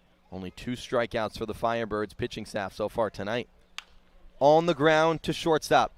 Penny picks it up and tosses over for out number 1. Ian Jack Penny was moved to shortstop midseason and has been so good there. Rock solid for the Birds. Started 17 games in a row, and we've already touched upon it. If there's a world where Jack Penny isn't the starting shortstop for Notre Dame in the spring, it would be surprising because he's got a great bat with good power. He can pull the ball wherever he wants on the field, but his defense is just as good. Here's Pete Chifreda. A strike as he swings through the offering from Watson, who's making his way through the bottom of this Bourne order. This is the 9-hitter, Chifreda, who's heading to Rutgers in the fall, his first year in New Jersey. 0-1, a fastball right down the middle. Matthew Watson, who's usually pitching later innings for Orleans, 7th inning, 8th inning. Now his earliest appearance for the Firebirds this summer. 0-2 to Chifreda, a high fastball that's on the ground to second. Oyama to first for the out. Matt Watson, somebody who I think the Firebirds wish got here a little bit sooner because he can do no wrong. Inserted into a tough situation last inning and catches a bit of a break with Derek Bender being too overly aggressive and attempting to steal third already with 2 outs. But on cruise control in the middle innings, it doesn't matter when you pitch him or who you pitch him against. He just gets outs. 2 outs, nobody on. Jonathan Vastine fouls back the first pitch from Watson, who's done nothing but throw strikes when he's come into this game. 11 strikes and only 1 ball.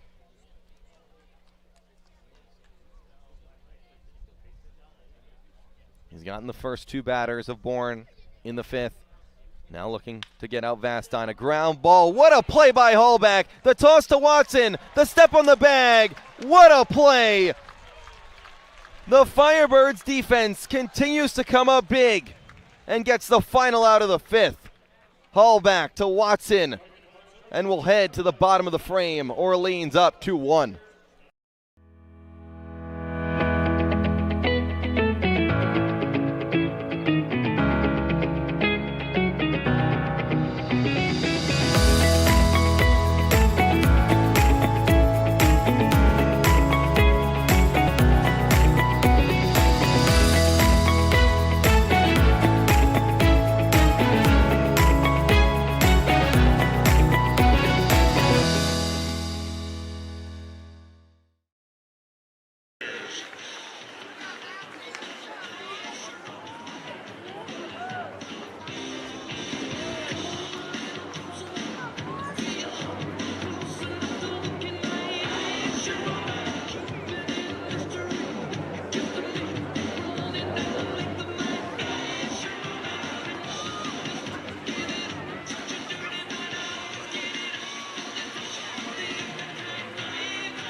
Head to the bottom of the 5th here at Eldredge Park in Game 3, a.k.a. Game 7 of the Cape Cod Baseball League Championship Series between the Orleans Firebirds and the Bourne Braves.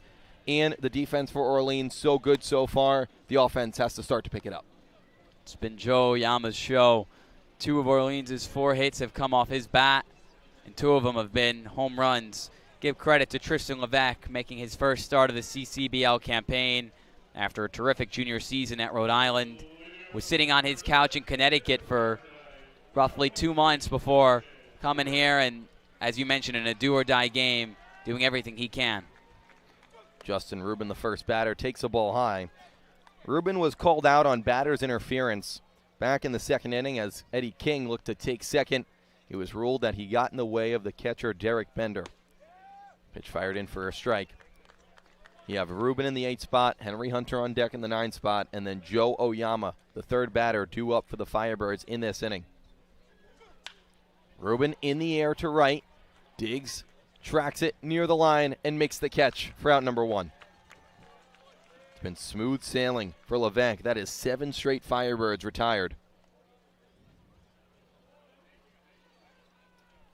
You got to give him credit. He's getting it done via the K. He's also getting a lot of weak contact, too. You got to feel like if he can get it out here at Henry Hunter, most likely he does not face Joe Oyama a third time tonight, given how Oyama took him deep twice in this game. Hunter the lefty against the lefty. Out of URI, a ball fired high. Levesque has been really good tonight. The only 2 errors, like we mentioned, were the home runs to Joe Oyama. Other than that, 2 hits, one by King, one by Penny, and a few strikeouts, 4. Through just 4 and a third. 1-0 to Hunter. He's late on the fastball. He's lived up to the scouting report. Lots of strikeouts, few walks. He doesn't throw super hard. His fastball clocking in the high 80s, low 90s, but it doesn't matter. We've seen that all season, Ian. I mean, remember Derek Clark? He just left a week ago. Firebirds, one of their team MVPs this season. He didn't throw very fast either. In fact, we talk about day 1 guys. Day 1 of practice, as Hunter takes the ball low, 3-1, came up to us and we were asking each pitcher, oh, what do you throw? What type of pitches? Slider, changeup, etc. He says that my fastball comes up as a changeup on the TrackMan, which is the tracking strategic ability that we have here. It tells us, how much a pitch moves, its miles per hour, exit velocity, etc. The 3-1 popped up to deep right. Back goes Diggs at the track, still looking for it at the wall. He makes the catch. The wind is blowing in here at Eldredge, and that wind might have kept in Henry Hunter's fly ball to right. Not much more you can ask for from Hunter, who sends it 338 feet to right, but Kendall Diggs, while not terrific from the plate so far in the postseason, has been great in the outfield all summer long. Joe Oyama's been great tonight, and Scott Landers, he knows it too. Landers heads out to the mound. He does not want to get burned 3 times. He calls on a lefty from the bullpen, and Levesque's day is over. 4 2/3 innings of 2-run baseball from Levesque. He exits here in the 5th. A new arm coming in for Bourne. We'll tell you who it is when we come right back on the Birds Broadcast Network.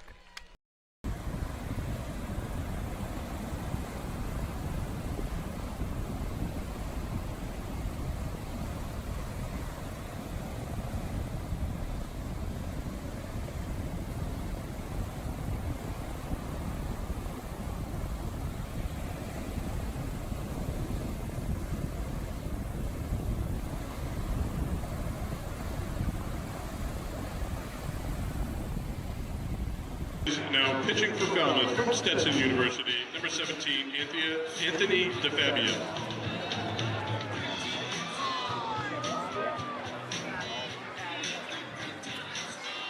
I'm sorry, it's Bourne.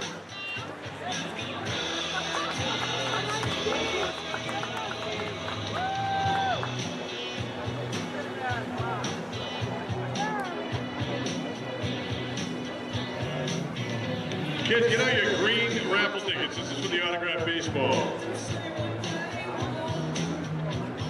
You guys got your tickets out? You ready for me to call the numbers? Here we go. The winning number is 248000. 248000. If you have that number, come on up to the booth and I will give you your autographed baseball. Back here in the bottom of the 5th on the Birds Broadcast Network. The day is done for Tristan Levesque. 4 2/3 innings of baseball, allowing 2 runs, 4 hits, 4 strikeouts, and no walks. And the new pitcher in, another lefty for Bourne, is who, Ian? It's Anthony DeFabio, originally from Bronxville, New York, but plays his college ball at Stetson University in Miami, Florida, where he's originally in DeLand, Florida. I'm thinking Jonathan Gonzalez, the Stetson pitcher for Orleans, who is from Miami. Anyways, DeFabio has pitched in 3 appearances and has been good, has given up a hit or a run for Scott Landers' team, but he's only pitched 3 1/3 this summer, and his first appearance came all the way back in June, made 2 appearances in the month of June for Bourne, and then didn't pitch again for the squad until the 10th of the month. He'll face the man who's put 2 runs up on the board for Orleans, Joe Oyama. 2 home runs already tonight, both solo shots. The first pitch from lefty to Fabia is fouled away. If you're Scott Landers, what other decision do you have but to take out Levesque? Clearly Oyama had his number tonight. It's a shame because Levesque was fantastic outside of those 2 at-bats against Oyama, and you could see the Connecticut native was frustrated, but probably understood why Scott Landers needed to make that decision to take the ball out of his hands. 0-2 pitch, strike 3 called to Fabia. Makes it look easy against Oyama. 3 pitches and a strikeout to end the 5th. We stay at 2-1, go into the 6th. Keep it locked here on the Birds Broadcast Network here in Game 3 of the Championship Series. What Cape home design will you dream up? For over 16 years, Cape Dreams Building and Design has specialized in building custom homes for clients across Cape Cod. Our core values of honesty, integrity, and quality work are what separates us from other Cape builders and help us make your dreams of your next new home a reality. From new construction to additions and renovations, contact Cape Dreams today or visit our website at capedreamsbd.com.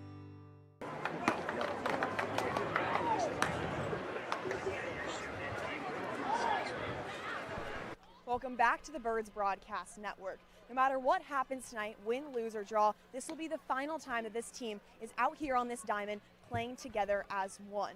Now it's hard. There's a lot of emotions that are heading into tonight's game, but for this Firebirds squad, they want to focus on playing together as one cohesive unit, because at the end of the day, this is such a brotherhood. They care about one another more than anything, and they don't care about their own stats. They care about the guys standing right next to them. Now, a lot of teams, they have guys who want to go home.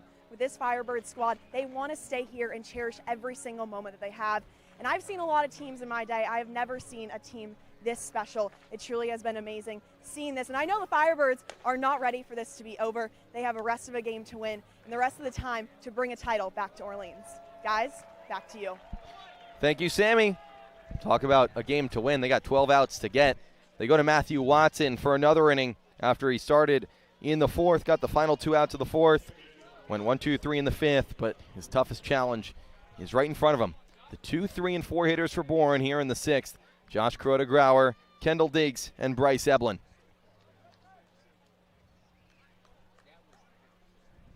Watson's first pitch to Crota-Grauer, a strike. It was 0 for 2 on the day, a fly out, and he grounded into a double play. Watson has also been very efficient, which is not easy against this Bourne lineup. 14 pitches coming into this inning. 0-1, just a little bit low. This is a Firebirds pitching staff that all summer long hasn't dominated because they pitch the hardest. It's because they spot their pitches, arguably the best among any team in the Cape Cod Baseball League. Matthew Watson is indicative of that. His fastball lands in the high 90s. No, it doesn't. Grayson Carter's does. His lands in the high 80s, but still, he works with efficiency. Count 1-2 on Crota-Grauer, who looks at a slider low. The lefty Everett Catlett getting warmed up in the bullpen. And you know it's do or die, all hands on deck when Catlett's getting warmed up. 2 days ago, he went 5 innings out of the bullpen for the Firebirds in Game 1. 2-2 the count to Crota-Grauer. The pitch, a foul ball. Everett Catlett, similar to Matt Watson, not with this team in the month of June, not even in the first part of July, but through 10 1/3 innings pitched, he's only given up 5 earned runs, and 3 of them came in his first outing in the regular season finale against Chatham. In the postseason, he's been lights out. He's pitched over 9 innings and has only allowed 2 earned runs. And former CCBL star who has worked perfectly for this Firebirds bullpen. The count still 2-2. The pitch to Crota-Grauer reaches out and pokes one into right for a base hit. Over the glove of Hallback, Crota-Grauer took a slip right at first base. He stays on the bag and is slow to get up. Seems to be all right, just slipped on the grass as it met the dirt. But a leadoff single here for Bourne. They've gotten leadoff runners on all night. A leadoff runner here in the 6th inning, also in the 4th, and back in the 1st. It's funny, the Braves in the only inning they scored in that 4th inning, where the first 4 reached. Good to see Kuroda Grauer's all right. If Bourne wants a comeback, they need him, the best player in the postseason for anybody in the CCBL this summer, to be healthy and 100%. Hunter meets with Watson on the mound, possibly to get Catlett a few more pitches in the bullpen. They're even looking out there at the pen. And now Kelly Nicholson comes down from his perch. That's exactly what they were doing. He's going to head to the mound. It's the end of the line for Matthew Watson. And Everett Catlett, the lefty out of Georgetown, will come in to face the lefty Kendall Diggs with a runner on first and nobody out. Watson got 5 outs. And now he gives the ball to Catlett, who had 15 outs just 2 days ago. How much does he have left in the tank? We'll see when you come back here on the Birds Broadcast Network. This is your world, your job, your crew, your Cat Compact equipment. And this is the support from your local Cat dealer. This is helping you meet your deadlines, your bottom line, your offers, your savings. This is getting you your parts and everything you need on time, easier than ever.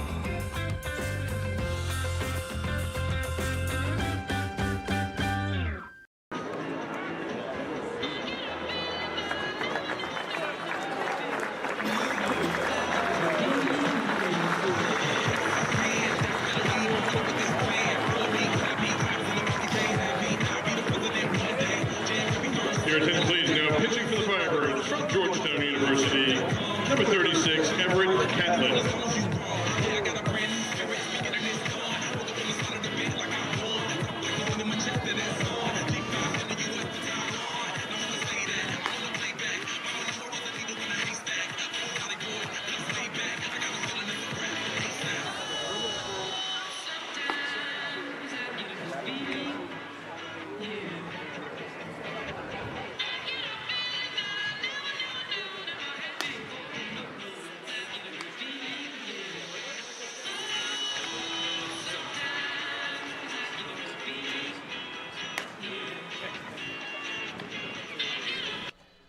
Here in the 6th inning, the tension's starting to rise. A 2-1 game with Orleans in front. The runner on first and nobody out. Matthew Watson's day is done, and in comes Everett Catlett, the lefty out of Georgetown. Pitched over 50 pitches total in his last appearance, and not necessarily well rested. Pitched against the Braves in Game 1 2 nights ago and did so well. 4 1/3 out of a bullpen. Gave up 1 run off 1 hit. Handed out 2 walks and also struck out 1. Catlett has found his groove this summer. Had a shaky sophomore season with the Georgetown Hoyas, but a sub-1 ERA as a starter in the NECBL with the Mystic Schooners.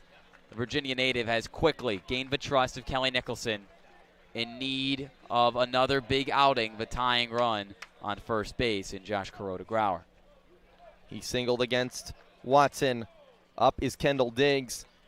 Catlett comes in. As you said, not a lot of rest. 3 of the next 4 batters for the Braves are lefties. And so is the 6'7" lefty out of Georgetown. First pitch to Diggs is outside with the fastball. When Catlett's at his best, he's throwing mid-90s, 94, 95. That one came in at 92. That was debatably a strike on the outer half. You would love that call to start your outing and get ahead against Kendall Diggs. Pitch is fouled away, 1-1.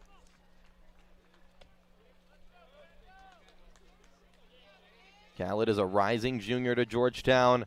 Teammates at school and now this summer with Owen Carpellotti, one of the 2 catchers on this roster. 1-1 to Diggs, a fastball that catches the outside corner at 93. Catlett and Carpellotti got to meet up and be a battery as pitcher and catcher 6 days ago against YD in Game 1 for 5 innings. The 1-2 pitch to Diggs on the ground, but foul. Although they don't go to school together in the nation's capital, Henry Hunter, not a bad guy to have behind the plate either. He has been one of the best catchers in the league in terms of his ability to call pitches and block up pitches behind the plate. Orleans, one of the very few teams that allow their catchers to call their pitches on their own. Another 1-2 slider that almost catches Diggs in the shoulder.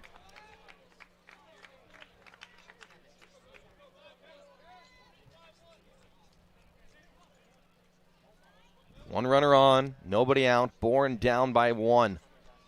Another close game between these two teams in the 7th and final meeting of the season.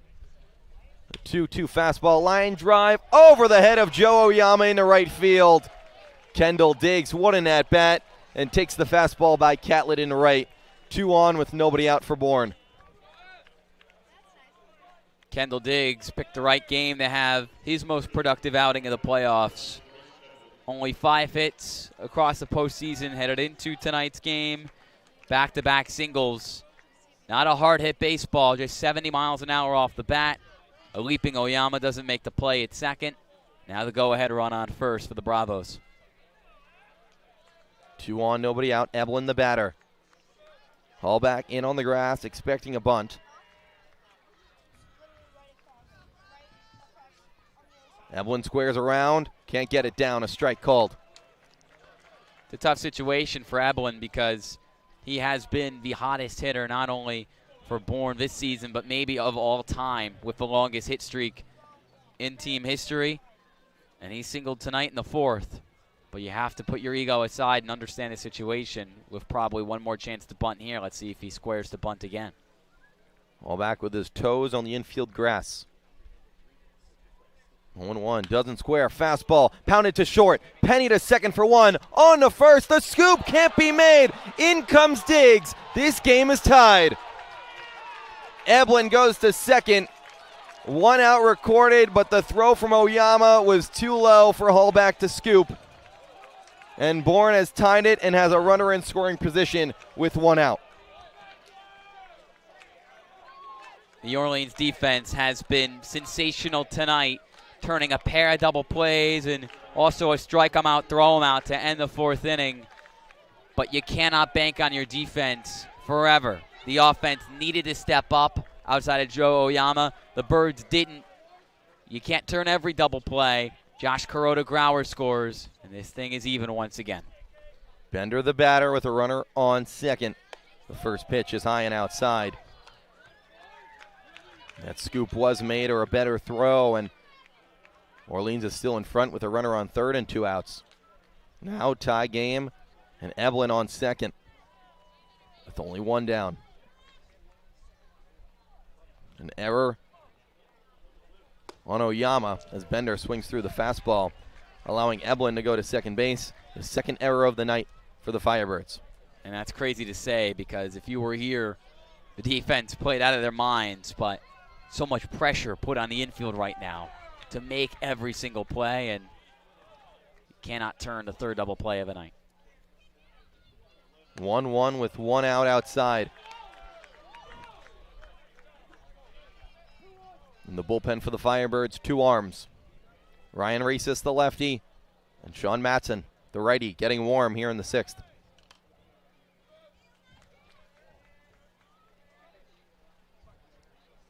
The 2-1 to Bender, a swing and a miss on a high fastball. Bender is struck out double-digit times here in the postseason. A strike away. Catlett needs this out with the go-ahead run in scoring position.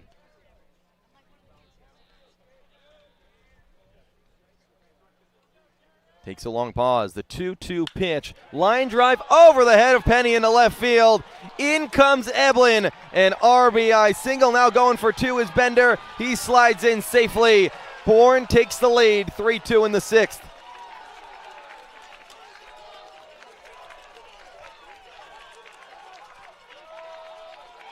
Joe Oyama has been Orleans' most electrifying player this summer. That same title is held by Derek Bender, Bourne's stud. Hit for the cycle in his first week with the team. tailed off a little bit in July, but has been a run-scoring machine, driving in run after run in the playoffs, and a 97-mile-an-hour line drive to left center field, and the Braves the lead for the first time tonight. Bender on second. Around goes Michelle. Bourne in front with 2 runs here in the 6th. The Birds' defense so good in the first few innings. The offense, only 4 hits through 5, 2 of them going out of the park by Joe Oyama. Pitch to Michelle's fouled off. 2 strikes. Bender drove in a run with a single in the 4th. A double does the trick to bring home Eblin here in the 6th. His 8th and 9th runs batted in on the postseason. If Josh Kuroda-Grauer wasn't playing out of his mind, he would easily have the team lead. And he's on second. Michelle, 0-2, it's low. And these Bourne hitters, they allow you to get 2 strikes on them, but to put them away, it's a whole different story. Their 2-strike approach throughout the postseason, and especially here tonight against the top arms in the Orleans bullpen. Excellent. 1-2 slider, cold, strike 3. Down goes Michelle. He'll head back to the dugout. 2 outs, and up comes Sam Peterson. But out of the dugout comes Kelly Nicholson. Who does he go to here?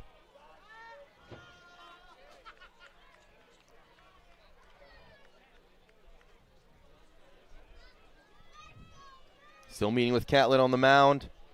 And running in the righty, it's Sean Matson, who just pitched yesterday. He comes in early in this game in the 6th inning with 2 outs and a man on second. And this is a gutsy call by Kelly Nicholson. Your phrase has been all hands on deck, and who knows how long Sean Matson's going to go in this game. It would be outrageous to think he could get the final 10 outs, but he has had an outrageous summer. Hasn't given up an earned run in over 25 innings on the mound. The Cape Cod Baseball League's reliever of the year. He pitched last night. Got the save. Only 11 pitches, but he can give you length. He's been a starter last year at Harvard.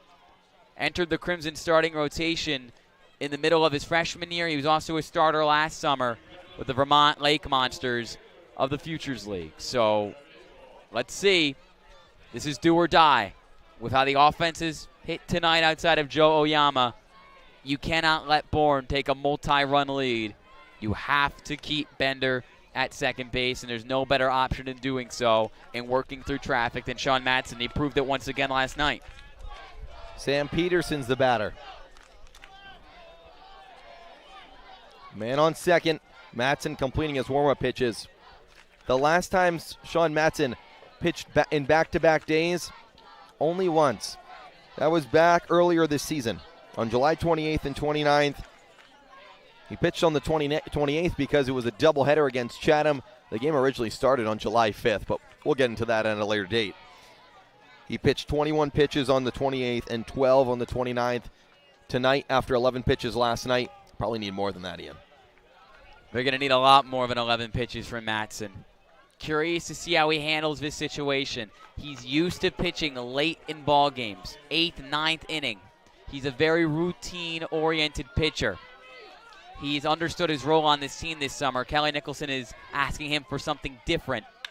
Peterson, line drive into left. Micheletti fields it. His throw home, on line but late.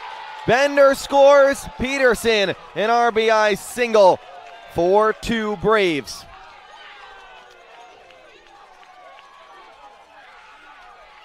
If you remember, Sam Peterson, the ground rule double off Sean Matson last night. He gets him again here in the 6th. Derek Bender breathing new life into this team. Sam Peterson, nearly the hero of last night's game, in a 100-mile-an-hour missile to left field. Bender stumbled on his way around third, but it didn't matter. The throw, not strong enough for Micheletti Jr. and Sean Matson. That's not an earned run, but a beautiful piece of hitting from Peterson. In comes Bender. 3 runs here in the 6th for Bourne. He'll check over on Peterson, who slides back safely. Contradas, the batter out of Arizona State. Bourne has been hitting the cover off the ball. 9 hits already tonight. Contradas tries the bunt. Peterson's going. The throw down to second base is late. We mentioned it. Sam Peterson, 15 stolen bags in 26 regular season games. He's got one here in the championship series. 15 for 21 stealing bases during the regular season, but that was Peterson's first stolen base of the playoffs. He picks the perfect time to get in the scoring position and take a risk. 2-0 to Contradas, the pitch a ball. Jaden Winter throwing in the bullpen.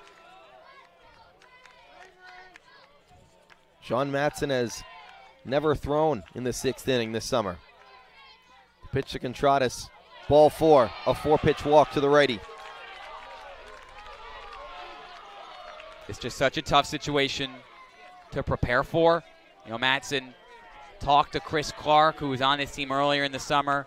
How do you make the adjustment from starter to bullpen? He's getting used to his new role, and then he's thrust into the 6th inning when he's usually pitching in the 8th or 9th. No amount of preparation can prepare you for being chucked into such a tough spot. Matson faces Chifretta, the lefty. Swings at the first pitch, pop up in the infield. Hunter's looking for it, Matson's looking for it. Hunter makes the catch. That could have got ugly for the Firebirds. They allow 3 in the 6th. Down 4-2 as we head to the bottom of the 6th here on the Birds Broadcast Network.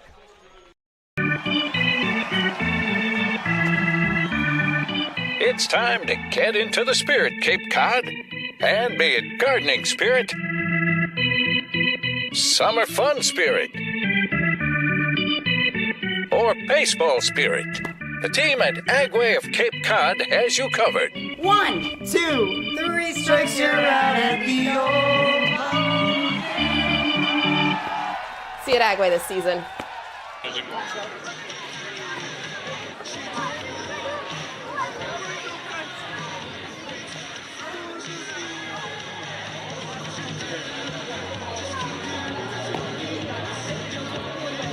Folks, there's a camera out in center field. If you please not touch that pole that the camera's on, that is where we are broadcasting this game from. Please do not touch that pole. I'm on that pole, so.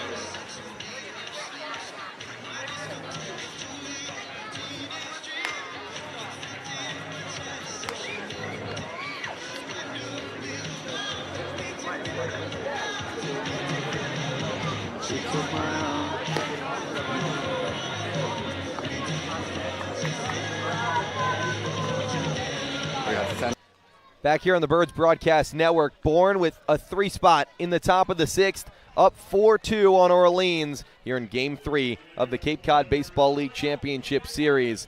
It's winner wins the championship, loser goes home, and Fenwick Trimble will face Anthony DeFabia. He started his outing back in the 5th with a strikeout of Oyama and now continues it here in the 6th. Trimble has been the hottest hitter for the Firebirds in this series with 3 hits in each game. Trimble on a hot streak. He has an experience dating back all the way to his sophomore year at James Madison. And the 1-0 is low. In the month of February, his first month of the regular season, that was the last time before last night's game he had 3 hits in back-to-back games. 2-0, Trimble puts it on the ground to Vastine, who makes it look easy to first base. He fires a strike for the first out of the inning. Jonathan Vastine has a missile launcher in that right arm. He was a 2A in high school, and it's so evident because that ball rolled to him very slowly, but so calm because he knows just how good an athlete he is. Fenwick Trimble very fast, doesn't matter. First pitch to Jack Penny is low. That was a 2-0 pitch that Trimble reached for, broke his bat on, and put it on the ground to shortstop. DeFabia, check swing from Penny. Going to be a tough play. The lefty field fires to first. What a play! Anthony DeFabia off the mound and making plays for out number 2. If I would have told you before the game Anthony DeFabio would be the X factor for Bourne, I don't know if you would have believed me, but give him so much credit. Bourne scores 3 runs and takes the lead in the top of the inning, but it wouldn't have meant anything if he didn't throw up a 0 here in the bottom of the frame, and now he's an out away from doing so. Hallback the batter with 2 outs and nobody on. He takes the ball away. DeFabio's not fooling anybody. 88 miles per hour with the fastball. A lot of ride away from righties as Hallback takes low for a ball. Still 2 good pitches from DeFabio, but just miss on the outer edge in the bottom half of the plate, but Hallback's got such good plate discipline. 2-0 pitch, a fastball down the middle. Orleans needs something here. A solo shot from Oyama in the first and the third. That's all. 2-1 foul ball. Hasn't been necessarily the strikeouts that have hurt the Firebirds tonight. At least not against DeFabio. Overall, just out of sync outside of Oyama. The lefty above his head deals a 2-2 fastball high. Full count on deck, Eddie Micheletti Jr.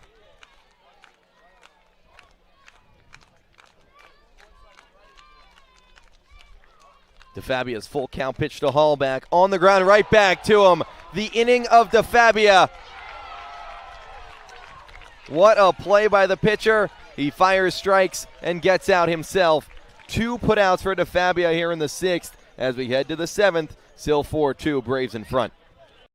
At Del Mar Vacations, we believe that every moment spent on Cape Cod is a memory waiting to happen. Book a stay with us. And when you're here, why not enjoy the excitement of a Cape Cod Baseball League game?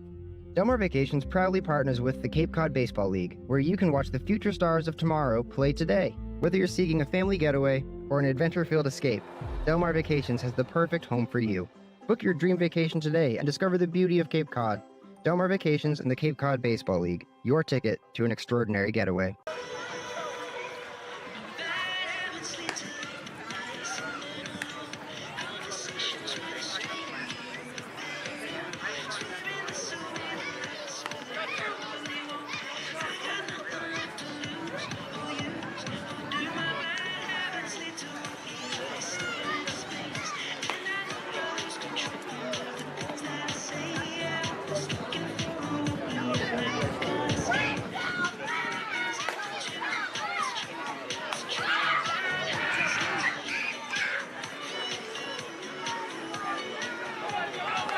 We go to the 7th. Sean Matson back to the mound.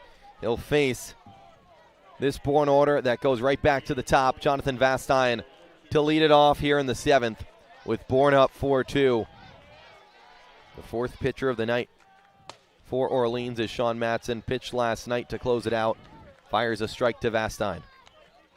Anthony DeFabio silencing Orleans' offense in the bottom of the 6th.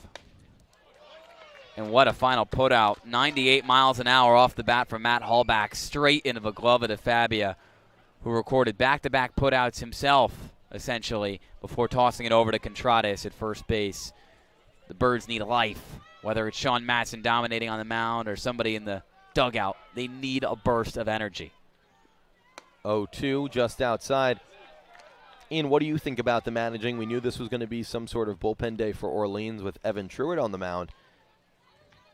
As Matson fires just outside at 91. A lot of arms in this bullpen rested, and Matson comes in the game earlier than usual.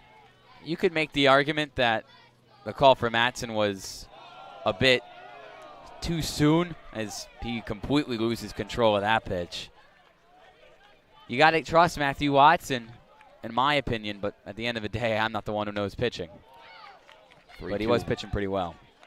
A 3-2 foul ball. Watson came in and allowed a single to start the 6th, was immediately taken out for Everett Catlett, who pitched 55 pitches just 2 days ago. The pitch to Vastine, strike 3, swinging. Vastine goes down on the strikeout. Matson's first of the night. It brings up Josh Croder-Grauer with 1 out, nobody on.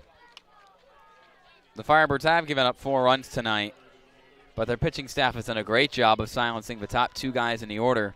Vastine reached twice on walks. It is what it is. Josh Croder-Grauer Just one hit, and he's grounded into a double play. Those two guys destroyed you in game one. Grauer off the fist to shortstop. Penny makes the throw for the out.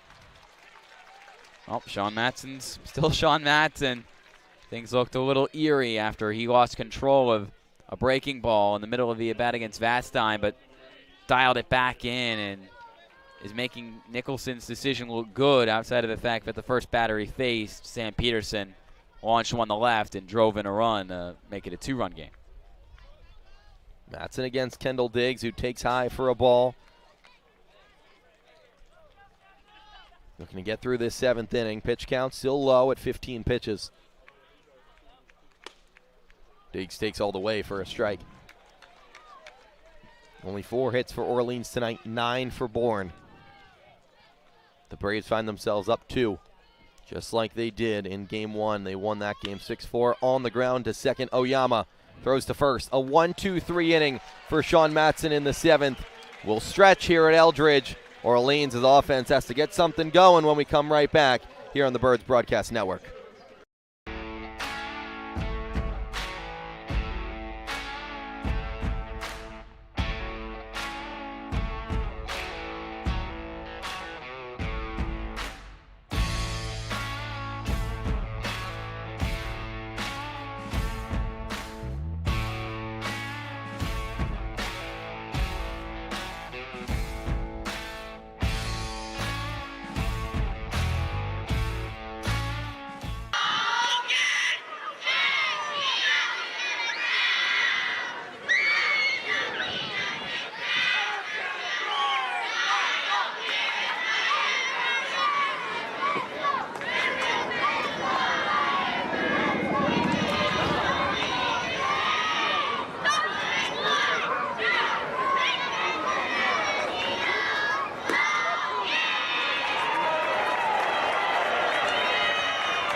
We've stretched, we've sung Take Me Out to the Ball Game, not us personally, but some kids right by the microphone. And now we're ready for the bottom of the 7th here in the Cape Cod Baseball League Championship. Game 3 of 3. It ends tonight either way. Either Bourne repeats and goes for 2 in a row, or Orleans gets their first championship in 18 years. Regardless of the result, such an electric atmosphere from Eldredge right now. A little bit of life after Sean Matson's 1-2-3 inning. Micheletti takes inside from DeFabia, who went 1-2-3 in the 6th. With 2 putouts himself, both right back at him. Micheletti goes the other way, but foul. Yeah, not a lot of walks tonight from Orleans as well. The Bourne pitching staff has actually issued no walks. That's been a key to tonight's game. 1-1 sliders high. Firebirds only have 4 walks in their last 3 games.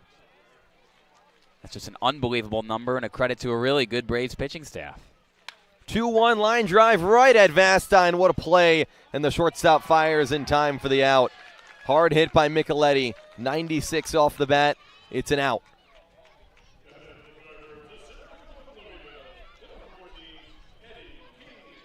That is 13 batters in a row that have been retired. Not all of them by DeFabia. It started with Tristan Levesque, who was dealing to end his outing. And King takes a strike on a fastball down the middle. How can this offense shake it up, Ian? They need some base runners, like you said. 13 straight not on base. It's tough, especially against DeFabia, who's not beating you with velo. He's beating you with how he's spotting his pitches and how quickly he's working. So it's not like he can gear up for the fastball. He's painting the corners right now. 1-1 to King, inside but called a strike. 1-2 to the righty out of Louisville. An extra base hit would do the trick, and Eddie King Jr. has shown so much pop in his bat since the middle of July. 1-2 is high. King is going to readjust his arm sleeve and his arm guard. He's 1 for 2 on the day, a single back in the 2nd. One of 4 hits for Orleans tonight. Bourne with 9. 2-2 the count. To pitch to King is fouled away. The crowd has certainly gotten back into this ball game, trying to support Eddie King Jr., one of the 10 guys on this Firebirds team who's been here since the beginning. 2-2, swing and a miss. Eddie King goes down swinging on a slider inside. Another strikeout for DeFabia, his second of the night. And a 6th strikeout for Orleans, period. At bats that just aren't being extended like they were earlier on in the playoffs, where we saw pitch counts routinely getting up to 5, 6, 7 pitches or more in an at-bat. Stallman takes a big swing on a slider high out of the zone.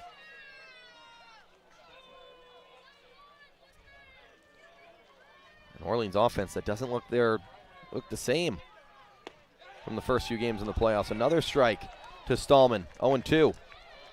You could say the Birds are pressing a little bit, but they've been in this spot before. They thrived behind early on. 0-2, just outside.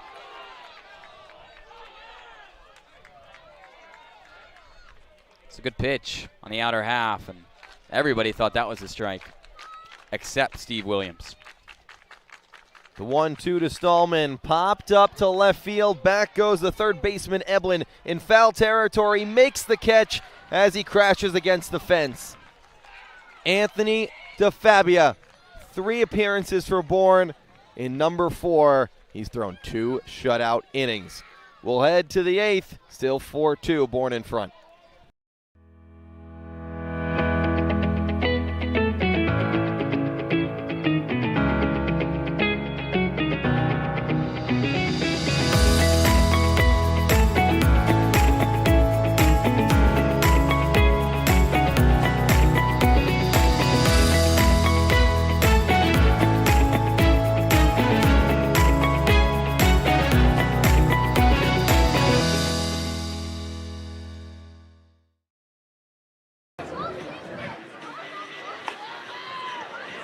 We need a medic behind the press box on the first base side.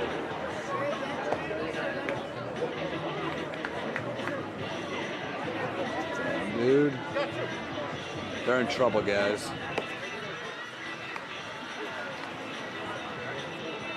It's gonna take a little bit of a miracle here. Kids, you need to get off the field.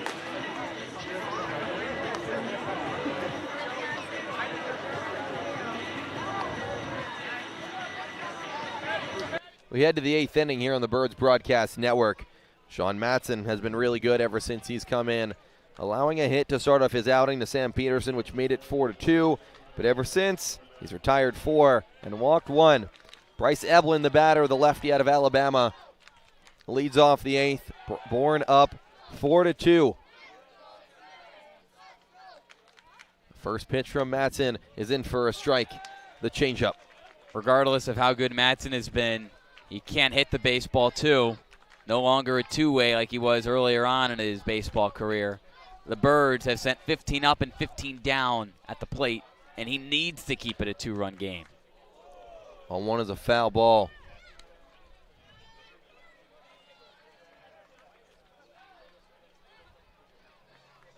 The Firebirds have excelled late when struggling, late in ball games. Their offense has been at its best when they're behind.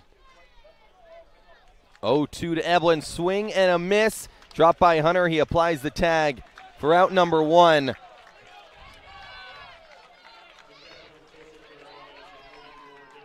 Sean Matson strikes out another, that's number 2 on the night.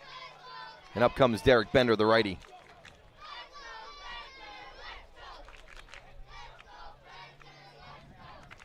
First pitch to Bender, swing and a miss. The fastball high is working for Matson. He's been as good as can be.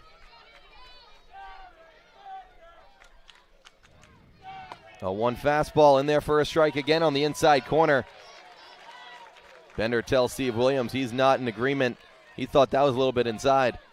I would say Bender's correct. He knows the strike zone very well, and that pitch was inside. 0-2 fastball drilled to left. Back at the wall. Is it fair? It's gone. Derek Bender flips his bat, talks the talk to Henry Hunter, and is going to jog the bases.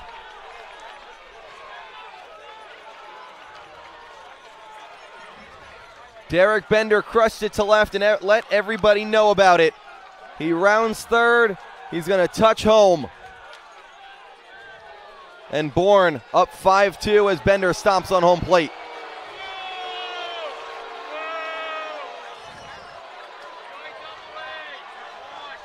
This seems like something out of a wrestling event. Bender launched it to left. He knew it. He stood at home plate. Henry Hunter didn't like it. The catcher for Orleans as Bender made his way around the bases. Kelly Nicholson's out of the dugout. The next batter, which is Garrett Michelle, is getting us talking to. The umpires are speaking to Hunter. Derek Bender likes to talk. We've noted all summer long, and give him credit. Tonight he deserves to talk. He drives a fastball that was a foot ahead of his own, 300 feet to left, and it gets out. And alone tonight he's driven in 3 of Bourne's 5 runs and has looked like the player he was in the first week in the Cape Cod Baseball League. What do the umpires decide to do here? Is Bender out? Is Hunter out? Are both of them out? We haven't seen anything like this all season long. Not at all. The entire regular season, playoffs. It's been all about, keeping your head down, putting the bat down, and making your way around the bases. That one, not so much. Bender must have said something to tee off Hunter before he left the batter's box. Those two started jarring at each other. Then Bender started shouting at him. Steve Williams signaled to Hunter, almost appeared like he had tossed him before he made his way around the bases. And then a warning to each team. That's all. And the fans here are not in agreement. Of course, these are the best umpires in the Cape Cod Baseball League. There's a reason why they're getting these games. And their decision, only warnings, no ejections. Getting back to the actual impact that's going to have in the game, as neither Hunter nor Bender are tossed. Scott Lander is still talking with the third base umpire, Jeff Merzell. At the end, both manager has to feel somewhat happy that neither player got tossed, but my gosh, I think you summed it up perfectly, almost like out of a WWE heavyweight battle. Bender, in wrestling you have villains, and some guys play the part perfectly. He's been born superhero, and right now he's the villain trying to dismantle the dream season of the Orleans Firebirds, and he's doing so quite well. First pitch to Michelle is up. It might be a 3-run game, but both teams are acting like this is a 1-run affair. Pitch to Michelle, a strike. Ian, we almost sit here in shock because we've never seen an event like this happen in the Cape Cod Baseball League, and especially here on the biggest stage. Derek Bender probably has a greater pulse for the entire league than any player in the league. And what I mean by that is you can see him talking to teammates, you can see him talking to umpires, fans, the other team. He'll talk to anybody. 3-1 is fouled into the mid of Hunter. Bender is not the type of guy to do that either. He's a very kind individual and not one to really showboat, but hey, if you hit it, that's all that matters. Michelle didn't go around, he walks. He'll take first base. That's Sean Matson, the home run by Bender. Sean Matson's first earned run of the entire summer. You could tell he was starting to feel himself after he drove in a double that scored a run in the 6th inning. He signaled towards his own dugout, flashing his chest, and then when he came around the score, he was pounding the dirt at home plate. Sean Matson surrenders his first earned run of the year, and Kelly Nicholson, who has had to deal with a pretty wild inning and in an unbelievable Game 3 so far, is going to make his way out to the mound. But is he going to pull the plug or talk to Sean Matson? Is it just a reset? Is it a deep breath? A few arms in the bullpen warming for Orleans. but probably no one better, and no one has been better than Sean Matson the entire summer. Matson has thrown 30 pitches tonight after 11 last night. And the heat in all aspects has been turned up here in the top of the 8th inning. Matson's going to stay out there. I think ultimately you got to stick with your decision if you're Kelly Nicholson, right? You trot Sean Matson out in the 6th inning, and what do you expect him to leave in the 8th? No, you expect him to close out the ball game. At this point, you've got to roll with the player who has helped you get this far. But now he faces the batter that drove in the run that probably changed the tide of this entire ball game, Sam Peterson, who rocked a single against Matson on the first pitch he saw. Peterson has had 2 straight good days against Matson. A ground rule double for an RBI in the 9th inning of last night's game. And a single to drive in the 4th run for Bourne. He swings and misses at a fastball by Matson.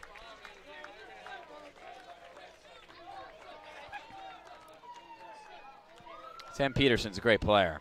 That's why this is one of the best lineups in the Cape Cod Baseball League. You don't know who's going to go off. It could be Derek Bender, but the other guys are just as good. Another swing and miss on the fastball.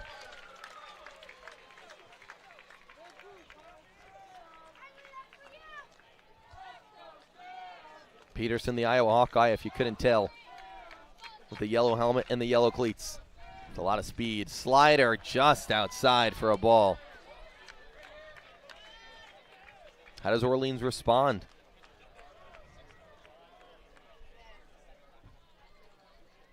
Two fouled away.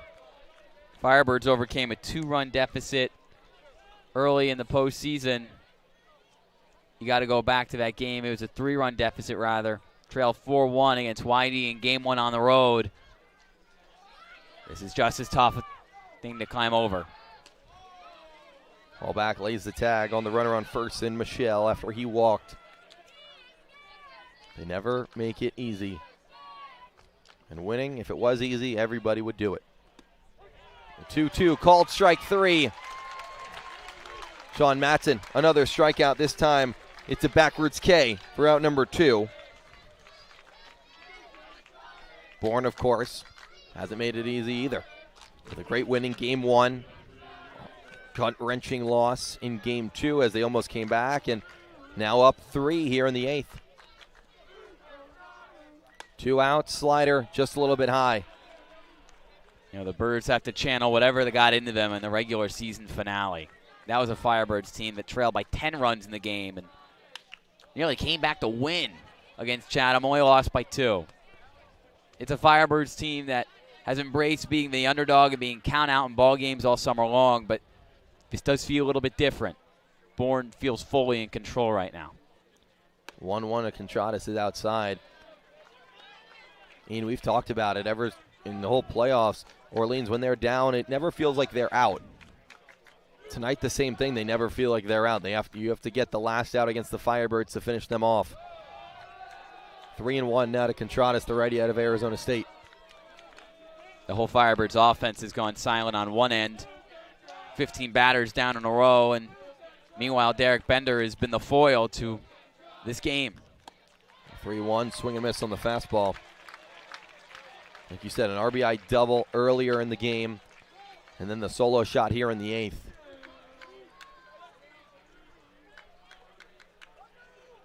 Full count, pitch to Contreras, swing and a miss. Orleans gives up 1 on the home run by Derek Bender. We'll see how they can respond. Down 3 with 6 outs to work with as we go to the bottom of the 8th here on the Birds Broadcast Network.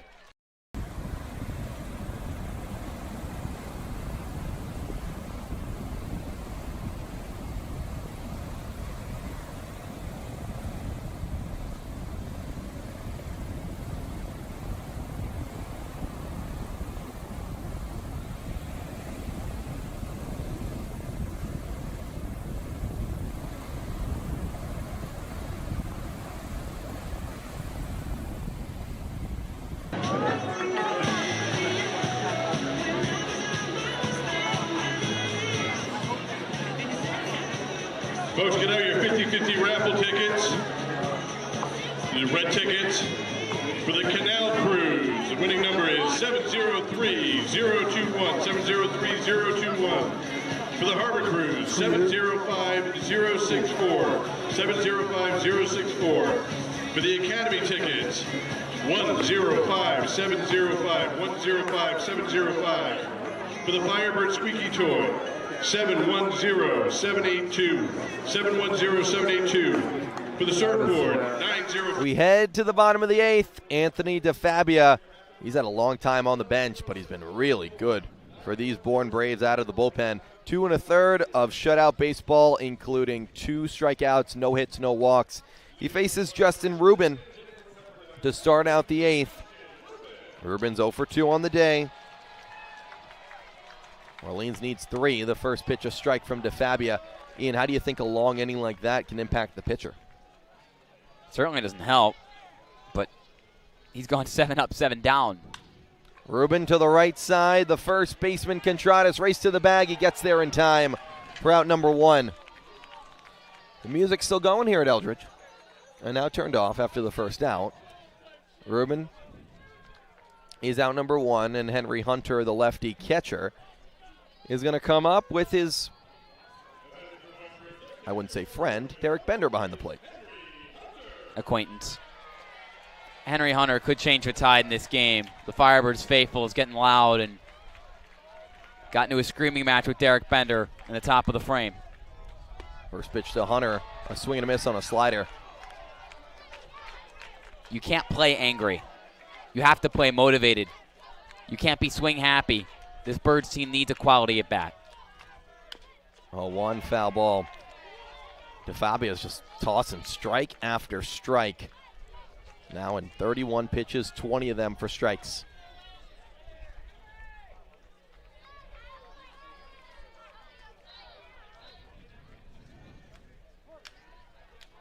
Hunter down 0-2 to DeFabia.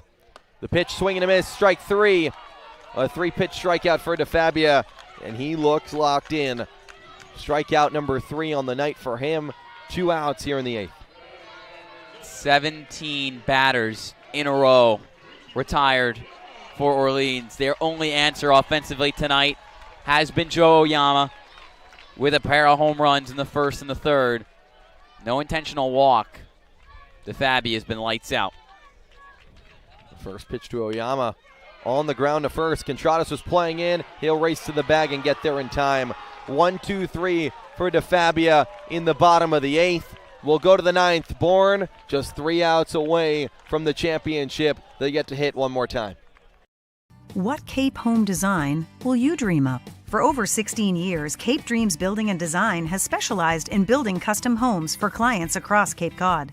Our core values of honesty, integrity, and quality work are what separates us from other Cape builders and help us make your dreams of your next new home a reality. From new construction to additions and renovations, contact Cape Dreams today or visit our website at capedreamsbd.com. Micheletti Homer. We head to the 9th inning. Sean Matson back to the mound. Orleans down 5-2 to Bourne. Up comes Pete Chafreda. Bourne looking to add on a few more. First pitch is popped up foul.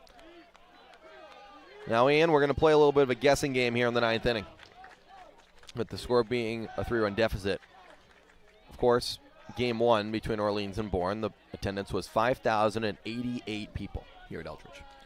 I have received the attendance number for tonight, and you got 3 guesses to get it. 3. I got a bit of a peek of what was written on the left side of your paper, not enough to fully have the answer. Chafreda pops it into center a mile high. Eddie King standing right under it and makes the catch for out number 1. I'll say that at Eldredge Park tonight, we have roughly 6,400 people. That is my guess. My first guess. Okay, guess 1 is wrong. Too high or too low? Too low. That's what we like to hear. How about 6,850 people? Another good guess. Too low.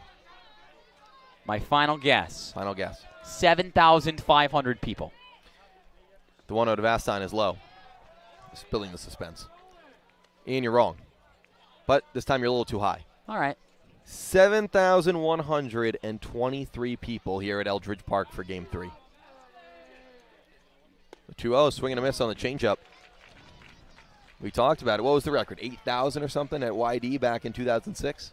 Well, I only knew that number because that's the last time a team in a CCBL. As it's on the ground to second, Oyama to first for out number 2. That was the last time in a CCBL that a team won the series in 3 games after losing Game 1 at home. Orleans lost Game 1 at home, won Game 2 on the road last night. And Red Wilson Field had over 8,000 people in attendance to see YD win Game 3. But Bourne in control right now, trying to become the first team to repeat as champions in the Cape Cod Baseball League since 2016. That when it was YD. Crota Grauer fouls it back. They'll need 3 in the 9th to tie and 4 to win it. Do up the meat of the order. 2, 3, 4. Trimble, Penny, and Hallback. Crota Grauer puts a drive into this one to left, but not deep enough. Eddie Micheletti in front of the track makes the catch. Last call for the Birds. Down 3 with 3 outs to work with. Bourne 3 outs away from going back to back. This is your world, your job, your crew, your CAT compact equipment. And this is the support from your local CAT dealer.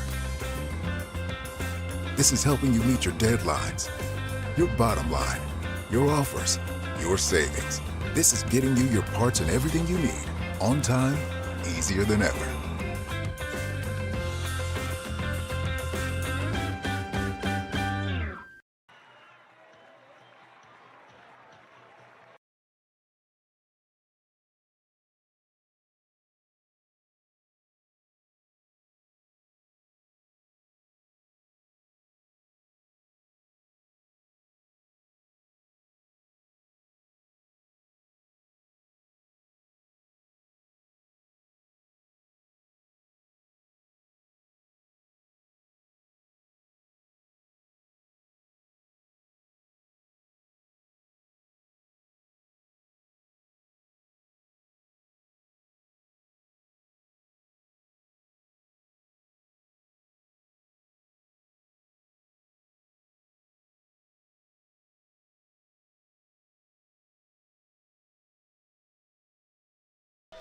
All right, last call. Bottom of the 9th, nobody out. And up comes Fenwick Trimble, down 3. Anthony DeFabia on the mound, looking to close it out. He's been excellent. 3 1/3 out of the bullpen. Shutout ball, no hit ball. First pitch to Trimble, a strike. There are probably no 3 players you'd rather have up in this situation if you're Orleans outside of Joe Oyama. But these 3 have only combined for 1 hit tonight. 0-1, did Trimble go around? He did. 0-2. Last at bat, Trimble grounded out and broke his bat. It's the first time he's using this piece of lumber. DeFabia, the Stetson lefty. 0-2 is high. 18 in a row have been retired for Orleans. In need of a boost of energy, the entirety of the bullpen is now sitting in the dugout trying to give some life to this offense. The 1-2 to Trimble. Down the right field line. Will it hook fair? It doesn't. A foul ball. And we stay at 1-2. If that drops fair, as you mentioned, hooking towards the right field line, that might have been good enough for 2, although it was only hit 75 miles an hour off the bat. Trimble has been Mr. Clutch this postseason, whether it was his grand slam in Game 1 against YD or back-to-back multi-hit games in this championship series. Does he have one more moment left in him? The 1-2 again. Trimble takes outside. Fenwick Trimble has been as hot as anyone in these playoffs. Hitting .500 with 2 homers and 7 RBIs. The 2-2. Strike 3 swinging. DeFabia continues his dominance. And they're 2 outs away here in Orleans. The pitching tonight has been sensational. Firebirds haven't had a hit since the top of the 3rd inning, bottom of the 3rd inning rather. Anthony DeFabia and Tristan Levac, sensational. First pitch to Jack Penny, line drive caught by Jonathan Vastine. Bourne is 1 out away. A hard hit ball by Penny. Would you like it any other way? Bourne's defense once again showing out. Everything breaking to Fabia's way. Vastine is an unreal shortstop. 95 miles an hour off the bat, and he makes it look like it was hit like 20 miles an hour. He is so good.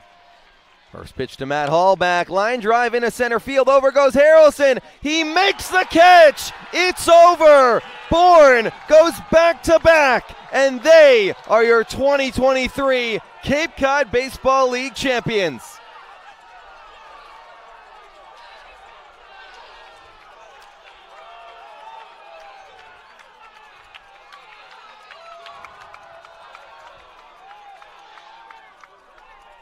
A team that finished 4th in the West Division finishes 1st at the end of the season.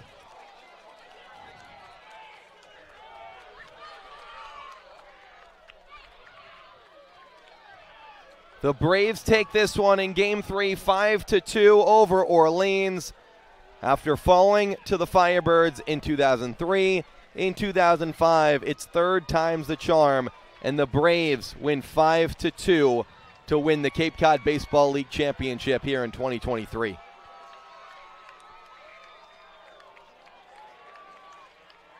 What a win for the Bourne Braves. This is just an unreal baseball team that had an unbelievable night. If it weren't for Joe Oyama's heroics, this would have been ugly. A lineup that delivered with hard hit ball after hard hit ball.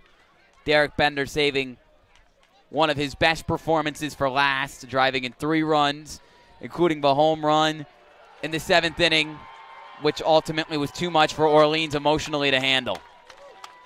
It was over at that point. And at the end of the day, give credit to the Braves. Arguably the best lineup in the league, and they get it done. You can't mention the Braves without mentioning their pitching staff tonight. Incredible, allowing just 4 hits over the entire game. 5-2, Bourne wins the series and wins this game. It started with Tristan Levesque, then went to Anthony Tafabia, allowing just 4 hits, walking nobody, and striking out 8. He was perfect. It doesn't get better than that. You know, he gets a little bit lucky at the end. Both Jack Penny and Matt Hallback hit balls at over 95 miles an hour. Penny lines out to Vastine at short. And then that play off the bench, Gage Harrelson, a defensive replacement, that was hit 101 miles off the bat. That would have been good for easily 2 bases for Matt Hallback. Commissioner Eric Zamuda handing out the Arnold Mycock Trophy to the Braves. 3 straight years they've been in the finals, and now they win their 2nd straight.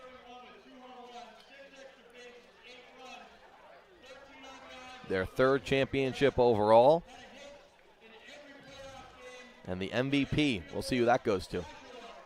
It goes to Joshua Kuroda-Grauer out of Rutgers. He's been as hot as anyone in these playoffs, and it's very well deserved that he gets the playoff MVP.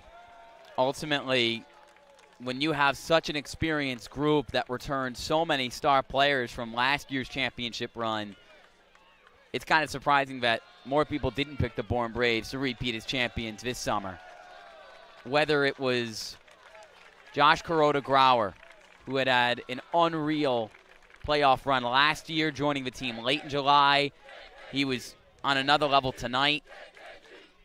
Bryce Evelyn, who extended his hit streak tonight to 23 games and was one of the best players in the Cape Cod Baseball League over the final couple weeks of the season. Or finally, Bryce Cunningham, their ace, got it done in Game 1, and ultimately when you win Game 1 on the road, good things happen. And again, Bourne gets it done on the road tonight in front of over 7,000 people from Eldredge. There's no better place to do it here at Eldredge Park, a gorgeous field, and the end of a season for both teams. 51 games for Orleans. It started on June 10th. It ends here on August 13th with Bourne taking the championship. A great season nevertheless, Ian. These Firebirds, they finished the regular season 24-20. They fought their way through the first round to sweep against Harwich. They swept YD. They lost game 1 here against Bourne. They won game 2, and they lose tonight. But you can't call this season a failure in any way.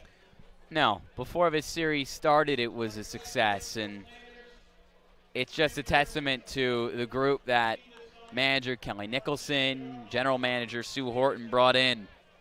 You had 10 players, and I know I sound like a broken record here, but 10 guys who were bought in from the start. I know you talked to Henry Hunter before the game, and I know he'll be left with the sour taste in his mouth after tonight's loss, and that moment with Bender in the middle of the game and his home run to really ice it, but he should not have his head held down. He was one of the 10 individuals who made this an inspiring season for Orleans, a 29-win campaign, their most wins in the year since 2017, their first championship series appearance in a decade, and to push a team that, to be perfectly honest, had probably more talent than your team to 3 games. It says the world about how they bought in. Whether it was Joe Oyama, who was the hero of the regular season, or players like Fenwick Trimble, Jack Penny, and Matt Hallback, who consistently came up big here in the postseason. These guys bonded together and made this the most fun team to watch in the Cape Cod Baseball League over the final couple weeks of the year. Ultimately, Bourne gets your number. They have 10 hits, a couple big extra base hits. Your pitching was good, but your offense wasn't good enough. And Scott Landers brings a dynasty to Bourne, and the first dynasty in the Cape Cod Baseball League in over half a decade. There's the Gatorade shower as well. On the mound of the Firebirds. It's the end to a great season. And Ian, of course, we got to wrap it up. But before we go, it's been a pleasure calling 51 games with you, 9 innings, sometimes 5 innings. On a rain delay in Wareham earlier in the season, but it's been great sitting here next to you every single night almost. And Orleans almost taking it tonight. But what a summer. What a summer it has been. It's been incredible. You know, Dylan, people have probably heard this story before, and it's not about us here in the broadcast booth, but to join you again this summer. You know, we went to high school together in New Canaan, Connecticut, and we got our start together in sports broadcasting. Who would have thought I'd be calling baseball games a few years ago? To be perfectly honest, you were this baseball savant, and you know, I'm a football, basketball guy, but I'm so happy that I've grown an appreciation for this sport and to do it alongside you, who I can truly call one of my best friends. A summer here in one of the best spots to be in the entire country, baseball or not, covering a team that was so good. I just got to thank, you know, Gene Hornsby and Bob O'Donnell for bringing us in. Have to thank the entirety of PAC Network and our producer Will Lundrigan for what they did the entirety of this season, and to let us do what we do, to come together with you after, you know, you spend 3 years at Arizona State, I spent 2 years at Syracuse, and we haven't seen a lot of each other over the last few years, and now I never want to see you again because it's too much. But no, I couldn't have asked for a better summer, and the Orleans Firebirds organization played a huge part in that, and you played a huge part in that. So thank you for everything. Thank you, Ian. Well, right back at you. We got to thank, of course, the other interns, and I'll probably miss a few as well. Amelia Bashi, Gracie Chavez, Sophia Santos, Lucas Smith has been awesome doing our social media all season long. John Orsini, who I hope is watching. Some of our game day interns, Joe Eisen, Casey Rizzo, and everyone else who's been able to put on such a great organization, the executive board of the Orleans Firebirds. We thank you for just getting the opportunity to put the headsets on and getting through this season. The Firebirds do lose, but it's a successful year. It's a successful year because you're losing the championship to a great team in the Bourne Braves that got a few pro guys on that team, and I'm not a scout in any way. But, Ian, we got to wrap up shop. Our last ad read of the night is to who? Well, of course, have to give a shout-out to the brand that has been our pregame sponsor all year long in Siemens Bank. But for one last time, we have to appreciate our postgame sponsor of cooling down all season long in Mazzio Construction LLC, who's worked hard to build a resume for itself Let them put their knowledge, experience, and passion together to work for you. Their team is committed to exceed your expectations. New home, addition to existing home, renovation, they handle it all. They work close with their clients to make sure that all their needs are met. They're honest, on time with schedule, and passionate about what they do. Give them a call. Let them introduce you to their work. Let's see how they can help you. Maggio Construction LLC, the official post-game sponsor of Cooling Down here on the Birds Broadcast Network all summer long. We thank everybody for tuning in, whether you tuned in for 5 minutes tonight or you tuned in to every single game that we put on. Signing off for the final time, Dylan Pescatore and Ian Nicholas. Thank you to everybody for watching. Thank you for the opportunity. And we're signing off from 2023. Firebirds fall 5-2 in Game 3 of the Championship Series.